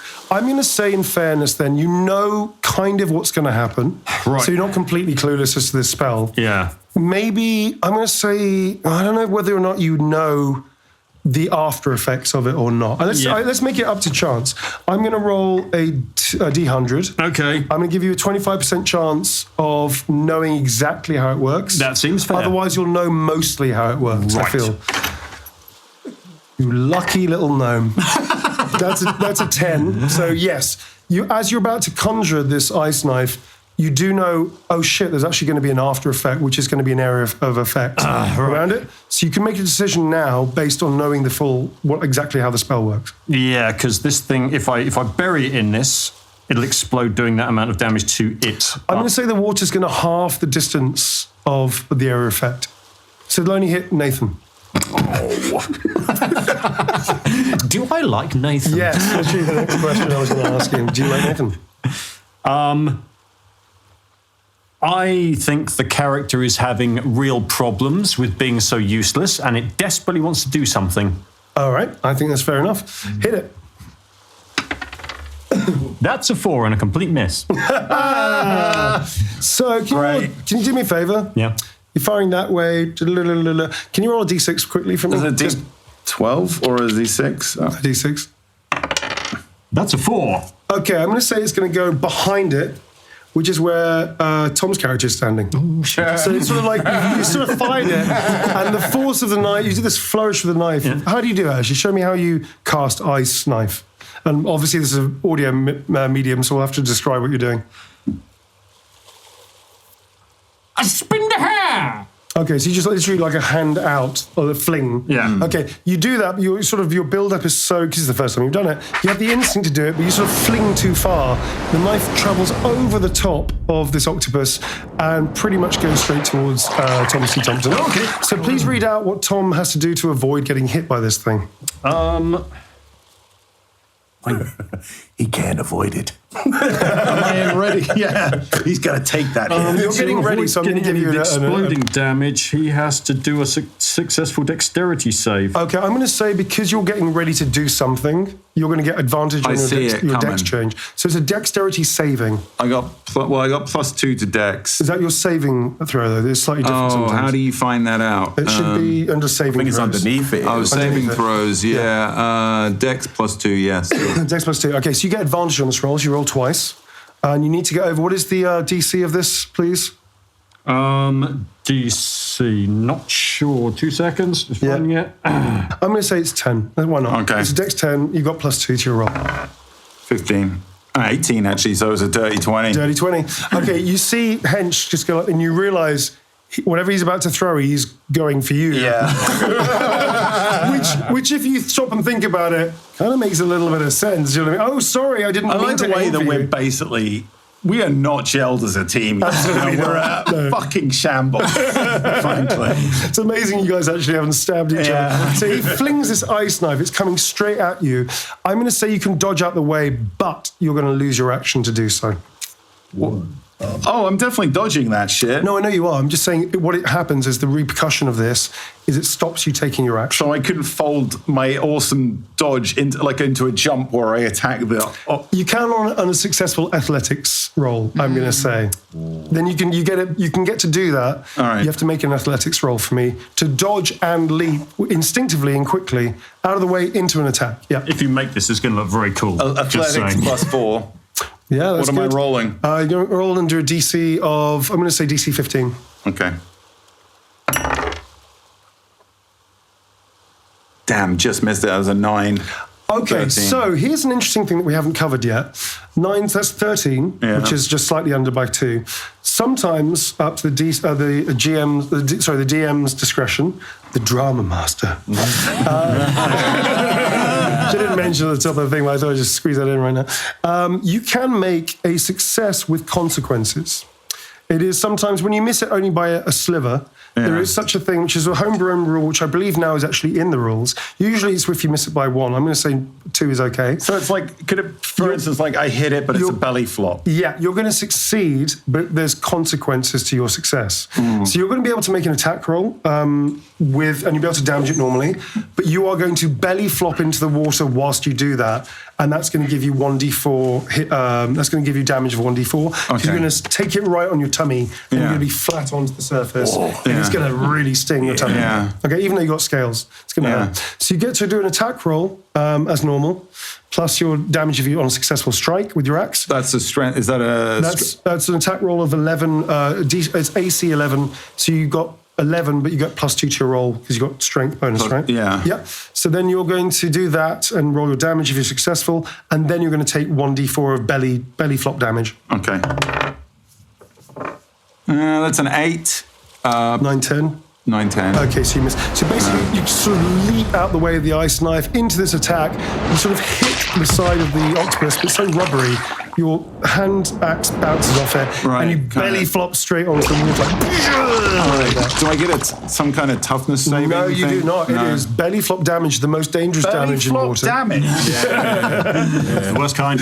Well, isn't there a term for kids where you used to hit the deck? Oh, Belly flop is a thing, but isn't there something else? yeah, when you dive off I remember doing it when I was a kid, Yeah, jumping man. off the Stacking it. Fucking diving hurts. board. And Stacking it, damage. Stacking it damage. Belly All right. flop. What's that? 4. Bloody hell. All right, And we all see it. and we all see it. That's the weird thing about belly flopping. Everybody sees it. Everyone Your sees. mother sees it in a different dimension. She just knows. She just sort of looks up and goes, Oh, that's going to smart. I better get the TCP out for that. All right, so you take 4 points of damage. my hit points. And then you hit the surface, stay there for a second, then sink slowly into the water after the belly flop. Oh, yeah. All right, Tom's go over. The octopus is now attacking. You are by the octopus, so it's got 2 targets. I'm going to say it's going to go for Tom because it's caused the most you noise. ruined it. I had it dancing. Yeah. That is a 6 plus... What is it? Attack? Oh, it's +5. That's an 11. What is your AC, please, Tom? My AC is 14. Okay, its tentacle goes after you, but because you've splashed so heavily into the water, you sink quite low. It sort of zips past and misses you again. So it tries to smack you across the backside for being such a silly boy. I know. Cheeky. Cheeky. All right, that's its go over. I guess it's your go next. It is.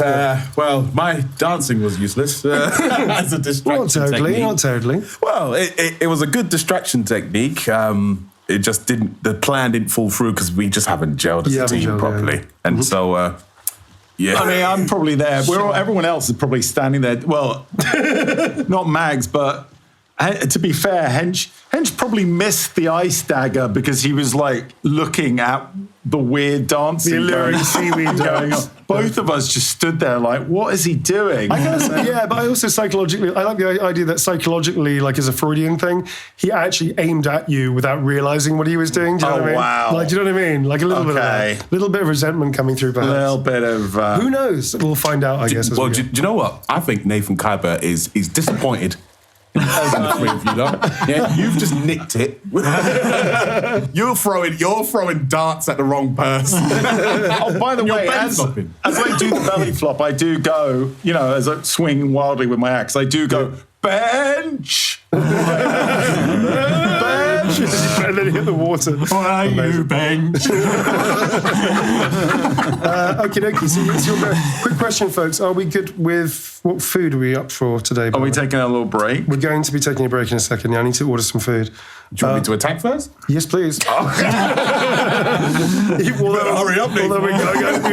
We're getting hangry on this side of the table. Okay. Yeah. Well, it's like, do I have to do everything myself? Yeah. So Nathan grabs it, unsheaths his short sword once again, and I'm just going to go in for a regular attack while it's distracted by Tom belly flopping. All right. In fact, I'm going to say, because it is distracted, you can do a sneak attack. Let's do it. Oh, yeah. Okay. I've been waiting to use sneak attack. Okay. Let me read it out. Yeah. Okay. Sneak attack. You know how to strike subtly and exploit a foe's distraction. Once per turn, you can deal an extra 1d6 damage to one creature you hit with an attack roll if you have an advantage on the roll and the attack uses a finesse or a ranged weapon. The extra damages type is the same as the weapon's type. Which is piercing, I believe, for your sword. So I'm going to say that it is distracted because it's all this stupidity that's going on around it. Yeah, Tom's belly flops pretty much on top of it. So you get advantage on the roll and then you get an extra d6 of damage if you hit. Okay. All right, let's hit it. The AC is 11 plus your bonus to strike, which is +2, I think you said. What, dexterity? Yeah. No, +3. +3, excuse me. So +3 to your roll, you want to hit, I guess that's an 8 or above. Good luck, Mr. Kuiper. Thank you very much. It's a 14. Yeah. +3, that's 17. Great, so roll d6. Palpable hit. A hit, a palpable hit. 6 plus 3, which is your thing? 4. That's 7 plus another d6. 6. Oh, God, 10. All right. So is that 4 plus 6 plus 3? What was your first roll? 7. 14 plus the 3 was the 17. No, you don't plus the... Oh, this one. The d6 it was a 4 and a 6. 4 plus 3, that's 7. Plus the 6 as well, so that's 11, right? Mm-hmm. Wait. 13. Is it +3 each time? No, just for the first one. So it's 13, yeah. 13.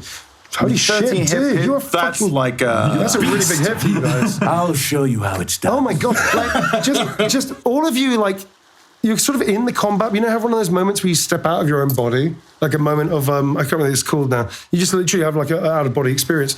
You're just seeing Nathan turn from this very foppish, gregarious, slightly boastful actor. He's suddenly darting around this thing. He's actually capable. He's actually fucking capable. He's like going, ha-ha, ooh, ha-ha, ooh, like that. Slap, get away from me, Tentacles. He's just dancing with this thing, literally with the seaweed, but now he's just cutting it. He looks like Errol fucking Flynn. Like, it's amazing. This guy's, I still got to see his skirt on. You're still going to see his skirt. Don't take that. All right, cool. That is your go over. Hench, it's back to you, sir. You've almost narrowly avoided killing. So hang on, what does the blow do? Does the blow? It's a good hit, but it's just what he just sticks his rapier into it. Yeah, he's just stabbing it so much like the gelatinous cube of your failed scene. Don't mark my gelatinous cube scene. It's a good scene. Actually, when you surface and you start seeing this, you realise you could probably use this to pump that scene. New material. New material. Also, you can vex it as well, so you get advantage on your next attack. Oh, no. Man, you're on fire, dude. All right, Hench, what are you going to do this time? Are you taking a spell slot, I'm assuming, off for your first level, right? Yeah, but including that and the, what is it? The comprehend Comprehend comprehend languages. That's me out of magic apart from cantrips, and I've got nothing cantrippy which I can use. So basically, you're useless. I'm getting my pom-poms out. Oh, great. Have you got a little dagger? You've got a sling, haven't you? Problem, Tom. Water, yeah. There, me, here. But you're on the side. You've actually got a sling as well, if I remember correctly. Yeah. You got a sling last time. Oh, my goodness. Given my ability with ranged attacks, do we want me to? Of course I do. Of course I'm going to I'm going to ready my sling. Sure. Okay. So you can just do that in one go. So you get out, find a rock, and hurl it if you wish. Oh, I can do. Okay. Yeah. Right. D20. Let's do the special I'm going to dice. say to do that, you're not going to be able to move. Okay. You lose your move action, but you can do that in one hit. Right. Yeah, that's fine. That's a 3. And how many people are we saying are in combat? You guys, right? I'm going to say this thing is big enough that these probably aren't going to be hit by that. Because you are firing to combat, and really, I should be getting these guys to be hit by it. But I'm feeling currently kind. lying face down in the water. That's true, you probably are. under it. So. And Inel's just untouchable right now, so I think it's fine. Okay, so you fling the rocket, it goes wide and just sort of zips into the ceiling of the cavern and just like clicks off. Another drat experience from you. Cool. Finally, but not leastly, what is Mags Thatcher doing? Mags the fish. Thatcher. Mags the fish Thatcher. Well, inspired by, I would like to use Sacred Flame. Yep. But I'm going to tell you how it comes about. Of course, please do. Inspired by Mr. Kaiba's almost Tony-winning dance performance. I don't think you win Tonys for dance, but regardless, if you did. I've done Broadway. Mag starts humming to herself. Oh, God. You were the statue in Broadway Market. You tell everybody you've done Broadway. Oh, my God. Yes. Which statue were you? What was it like? What was the statue about? Please tell us. Now we've free to this thing. I was. He was trying to do like a Charlie Chaplin. But you forgot the moustache and the hat. Yeah, we're gonna just a random guy. Great. Sorry, Dev. No. That's very funny. Almost as good as the bal and variete. So, inspired by this performance, Mags, remembers a song that she used to use for her auditions. Eternal Flame by the Bangles. Yes. Oh, yes. Do you see where we're going with this? I see where you're going with this. And humming this little jaunty tune to herself, she realizes that in this world, it actually produces a real life sacred flame. That's right. From, let's say, her fingers. Nice. I like that. But you're doing it in a sort of like closing fist, opening fist, pumping kind of 80s dance on the stage kind of thing. Sure. Yeah, that's the thing they used to do. Yeah. It can be like Eternal flame. And it's on the flame that it really, flames out. And you're slightly off key, so it's eternal flame. There it is. What colour is the flame? Great. Oh, Well, that's Mr. good. Kaiba, what a great question. I'm going to say yellow. Nice. Classic. Now, we are close to the water, but No, it does not Doesn't- affect it. no. If I remember correctly, Sacred Flame is a radiant, which is light. Essentially, so it's sort of like Perfect. it's not even fire; it's like a light source. Can you read out? Do you have Sacred Flame there? Yeah, Can you read I it have it out right for here. us, please? So, flame-like radiance descends on a creature that you can see within range. The target must succeed on a dexterity saving throw or take 1d8 radiant damage. The target gains no benefit from half cover or 3/4 cover for this save. Cool. So it's not even in cover. It's got dexterity. So what is the D? Does it say it's like a DC of that? It just says it must succeed on a dexterity saving throw. Fine. Let's say 10 then, and I'm going to roll for our undead octopus. That is 12. So it is going to avoid. Oh, no, sorry, dex 13. Oh, thank you. In which 13. case it fails. Okay, so you hit it. Very good, very good. And also, Okay. what level are we? You are level nothing. You are one. level. Level. Shame, because it increases when you reach levels 5, 11, and 17. If you survive long enough to get there. Hey, now. That's a long journey. It's a long journey. So I hit it. You hit it. So please roll your damage. What's the damage, did you say again? 1d8. Very good. Any Nice. bonuses to that? Or was it just D8? Plus anything? No. Okay, so it's just straight 1d8 of damage. There Okay. we go. Yes. Roll it. Am I Okay. rolling the right one, yeah? No, that's a 6. D8 is the... That's interesting. Diamondy one. The diamondy one. Yeah. This one. Yeah. That's it, yeah.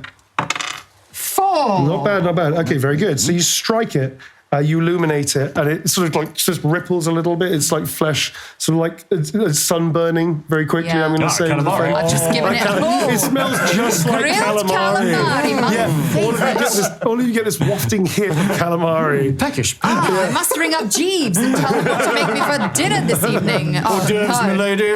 Fantastic, milady. Calamari, darling. Yes, my lady. Calamari. Although you are supposed to be a vegetarian. Yes. I remember everything. All right, to be. supposed to be. Yeah. No, we didn't say anything about fish, though, did we? You're one of those. Are you one of those vegetarians? We're Like, pescatarian. Pescatarian. yeah, but you said you were a vegetarian last time. Did we specify whether I ate fish or not? I think I've already eaten. Time out. Wait a second. Wait. Let us unpack this, please, Dev. So wait a second. Do you... I'm not ridiculing you. I'm just going to ask a question. Do you think that vegetarianism has an optional extra side of pescatarian as opposed to being called a pescatarian? I didn't really pay attention to what I said. However, I'm pretty sure I ate something involving fish last time. No, it was very meaty, and you did it because you had to, not because you chose to. That's true. Did I say I'm a vegetarian? Yes, you did. But that's okay. I like the idea that Mags says she's a vegetarian, but will eat fish. So I'm going to be the kind of vegetarian, and Yes. I genuinely know people like this, Yes. who does eat meat, though, at Thanksgiving, Christmas, and all the big holidays, Easter. Occasionally Tuesdays. Occasionally Tuesdays. That kind of vegetarian. At 4 in the morning, you've had a night out, you just want to bake a Exactly, sandwich. just It's to okay. be It's polite. okay. It's Yeah, okay. exactly. It's okay. Yeah, you just kebab need on a night out. because you need to soak the alcohol up. That kind of vegetarian. Not that you enjoy it. That kind of That's vegetarian. okay. Totally Yeah. respect that. Fair enough. There we go. Okay, you're that kind of vegetarian. Okie dokie. So, okay, you strike it. It's smells like calamari. You salivate like crazy. Very good. Okay. And I lick it. And you lick it. Yeah, you lick Just this a little, one. It tastes fucking great. If only you had some lemon. All right.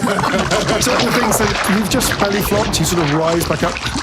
And Tom, it is now your go, I believe. So. Hell yes, it is. Hell yeah. So your buttery voice has come out. You're doing something spectacular. I am going to rise from my belly flop. Thomas T. Thompson 2. Slightly Rise the belly flop. winded, but in that winding, I have felt a fire rising in my belly. Also inspired by the eternal flame strike that I have just witnessed Yeah. as well. I'm like, I'm going to bring my own barbecue here. Okay. So I belch up. I rise from the water and belch a breath of fire. Nice. I love the fact that you do. I think sort of time slows down, like dilation. Yeah. There's like everybody just sees beads of water dripping down the scales of your bronze skin as you just go. It's sort of a 15-foot cone or a 30-foot line, which Okay. is 5 feet wide. Yeah, what are you going to do? You do 5 foot wide, right? So it's I'm not going to do the cone because the breath would probably be more of a direct hit. So do you get to choose? Yes. So yes. it's either wide Either a or... 15-foot cone or a 30-foot line. Well, that's very lucky for some of our players. Very Yeah. good. I was going to say, that sounds pretty dangerous. Yeah, it does. So you're doing like that Godzilla. Yeah, it's like a, Yeah, exactly. nice. It is Very cool. literally He's Godzilla breath. doing a whoo as opposed to a Again, acting techniques. Literally trying to Yeah, no, cover exactly. everything. Breathing, diaphragm. We need to make a note of that one. Yeah. Chapter 36 of Up the Khyber. Ooh or ah. Okay, so Creature in that area must make a dexterity saving throw, DC 8. DC 8. Okay, this thing actually got pretty good dexterity, so I'm going to roll that now. That is a 19 plus 1, dirty 20. So you just go, and this sort of flame, well, you describe it actually. This thing sort of like slids out the way. Slithers out of the way. Yeah, basically you fire it over and it just goes, all it does is just, it literally deflates into the water a little bit. Oh. And this thing goes, and this fire goes straight over the top of Okay. it. Oh, wow. I hope everyone else is ducking. Nobody else is going to be affected by this. I was gonna say. It's okay, yeah. And, I was aiming low for like where. were you? Well, I was aiming sort of further. I was aiming for the.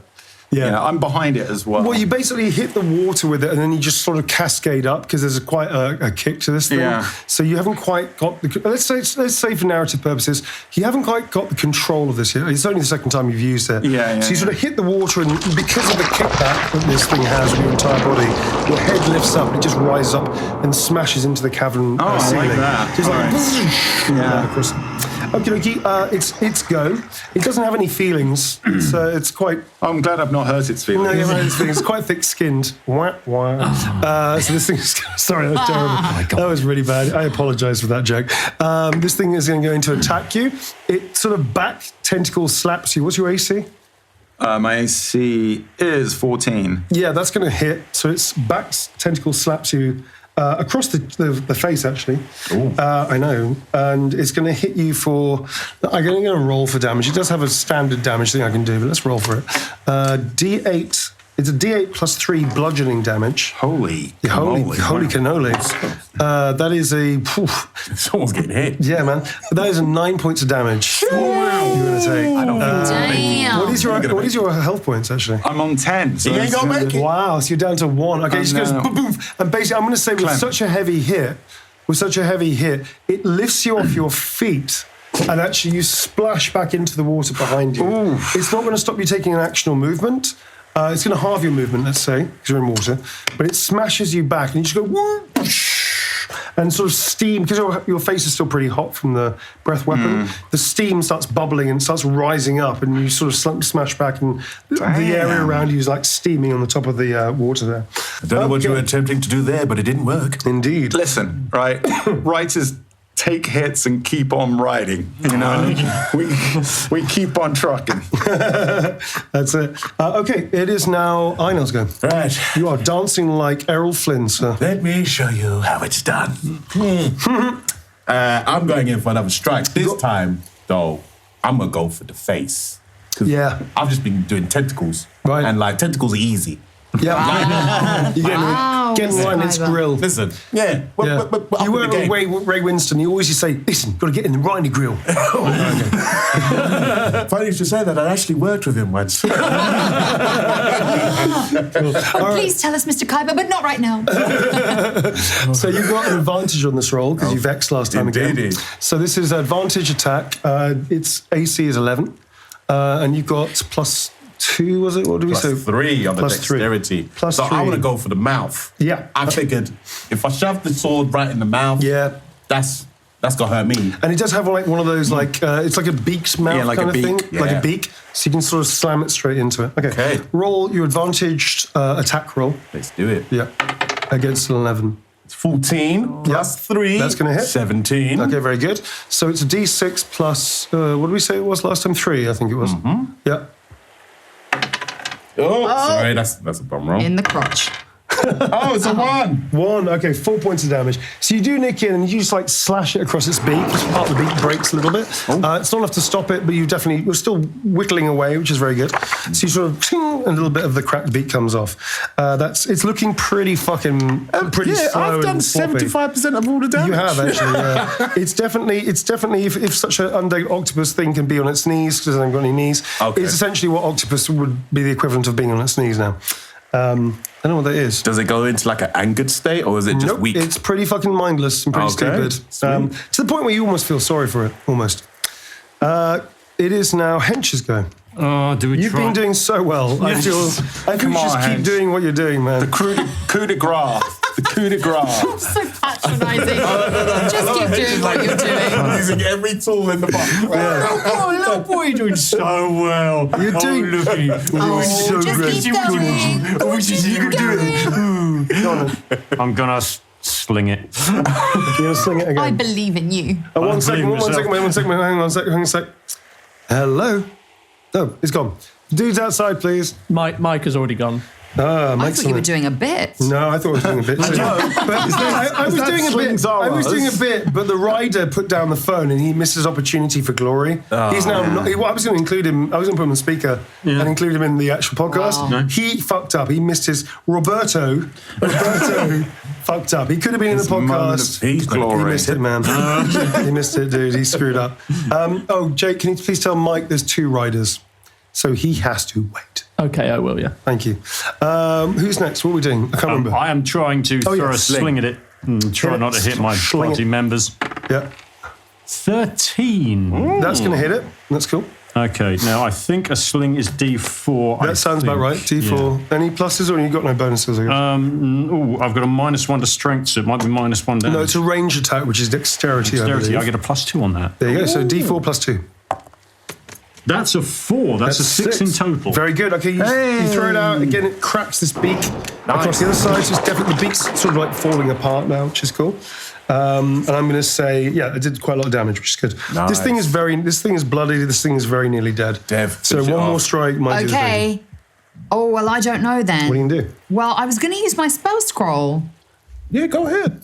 Why are you laughing at me? No reason whatsoever. Because I don't know what it is. I think this thing's almost dead. Okay, so let's save it. Okay, save it. Save it. Okay, no, I hear you. I hear and see the look on your face. I admire Dev's just willingness to explore the options, you know? While being shut down by our glorious DM. I think. No, you've been heard. I think I would like the term not shut down. I'd like to remove that from the record and then suggest the idea of redirected, chumly redirected. Sure, let's use that. Advisement.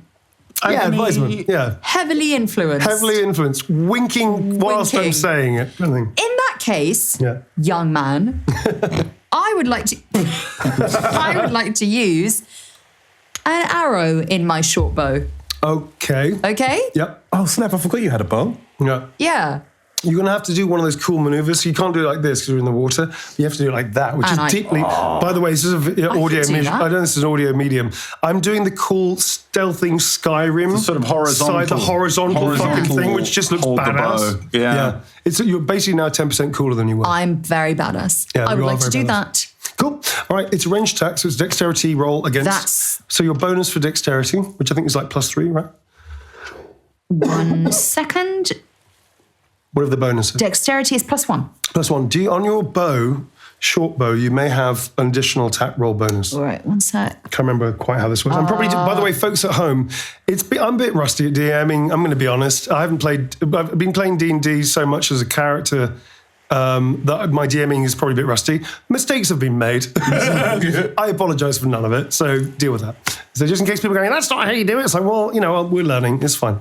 So, what am I looking for, sorry? Attack roll on the short bow. It doesn't. If it doesn't say anything, then attack type range. No, that's fine. If it doesn't have any bonuses, then it's just your dex bonus. Yeah. Okay, you're trying to hit 11, so you need to. What is your dex bonus? +1. +1. So you will need a 10 or above. Easy. 14, baby. Okay, so that's +1 15. for a 15. Very good. So that's a strike. So roll your damage based on the short bow. Which is the this one, yeah. D6. Great. If it's D6, yeah. +1 to the roll. +1 for a 4. That's a 4. Very good. Okay, this thing is just like you strike it straight in its eyeball. Although it's cloudy and doesn't seem to be using its eyeball at all, it's like rolling around and it's like all this gunk comes out of it. This thing starts flailing around, its tentacles going everywhere. Infection. And it's pretty, The last thing had pink eye, didn't it? Conjunctivitis. Conjunctivitis. Yeah, there seems to be a theme on this. This thing's flapping around. It sort of like starts throwing its tentacles wildly. It seems to be losing control of its own mechanics, as it were. It's not doing well. So this thing is very nearly dead. That is, you'll go back to the top of the order, I believe. Did I not kill it? Nope. Very nearly did. There's not much damage that can be done. It only goes up to 6. Would you like a patronising pat just to say, well done, Dev? I'd like an unpatronising pat. We get this one instead. Well done, Dev. That was very patronising. I appreciate 20% less patronising than last time. It was quicker, that's why. Tom, it's your go. You'll go again. Yet again, I'm recovering, like pulling myself out of the water. Yeah, you do. And this time you kind of like feel like Rocky. Like everyone else is like zinging about. It's not about how hard you hit. It's about how hard you can keep getting up. Yeah. Mangled up that. Again. Like life. Listen, I've gone through a lot of rejection as a writer, so this is... I'm just going to get up, swing my axe, try and get it in the back of its noggin. Okay, cool. Wow. So you step up, reeling like a prize fighter. Yeah. You're going to throw your attack roll out, again trying to beat an 11 with your bonus. 19. That's a hit, plus whatever, plus 2, I guess. That's Plus 21. 2, so it's 21. Yep, so roll your dice, sir, plus your these- bonus for strength. So 6 plus 2. All you need, I'm going to tell you now, all you need to get is a 2. Don't put that pressure on me. Famous last words. Literally that. Yeah, you need to get to. You got 1 health. I got a 3. Yay! Tell us how you finally dispatched this godforsaken I'm creature. just splitting the back of it. You know that big kind of The bulbousy sack thing? Yeah. Just axe right whammo right in the middle of it. Probably burst. Literally all over you. Just horrible umsker everywhere. Umsker and ichor all Yeah. over me. And I'm just like, great. Cool. But it's dead. Cool. As it starts dying, it starts flopping forward. Nathaniel, you can do anything particularly before as it dies? I'm going to continue to do my wavy dance. That's the right thing to do. So this thing flops down in the water, starts bobbling around, and then you just see Nathan coming up to doing his wave dance. He just pokes it and goes, "It's dead," as if he killed it. Well done, everybody! Yay. Amazing that only one of you took significant damage. That's quite impressive. Well Yes, done, folks. only one. Love Is that legs. amazing or is it Statistically amazing. really? Well done, folks. Okay, we've run out of time, sadly. Well, not sadly. It's been great fun. We're going to call episode 5 to a close here. What do we call this thing? Tentacle something? Oh, no, Tentacles, oh my. tentacles. No. Tentacles, oh no. What? Oh yeah, Octopus Tentacles, oh my. oh Okay, my. that's the end of episode 5, folks. Thank you very much for listening in. We look forward to seeing you the next time. And I guess good luck, everybody. Hopefully, as a team, we'll work better together next time. I doubt I it. sure do hope so. I doubt it. Yeah, a lot of confidence in that statement. All right, folks, thanks very much. See you next episode. Bye. Dungeons and Dragons and Dramas is put together by a creative team of people such as Tom DeVille, Clym Dodds, Devora Wilde, Inel Tomlinson, Marta is our editor, and special thanks to Pitstop Productions, producer Hannah Smith, and our audio engineer Jake McCormack. Thanks for listening, folks. See you next time. Bro, you're forgetting Sarah Neslin. She's the one that composed the tune Champions of the Ring of Peace. Big tune, by the way. She also played it, and that's her vocals in it as well. Come on, Neil. Give her props.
If I could get a speech test from What's the Inel. password? Yeah. Testing. 1, 2. Nathan Kaiba is the guy I'm playing today. Beautiful. Nathan Kaiba. And then dice roll, please. Beautiful. Thank you.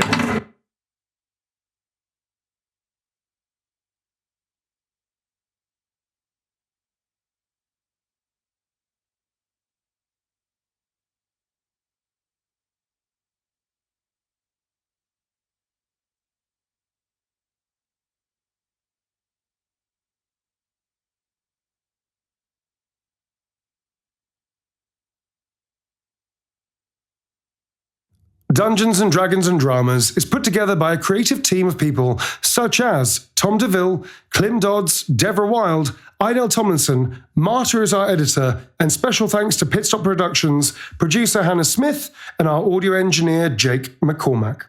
Thanks for listening, folks. See you next time.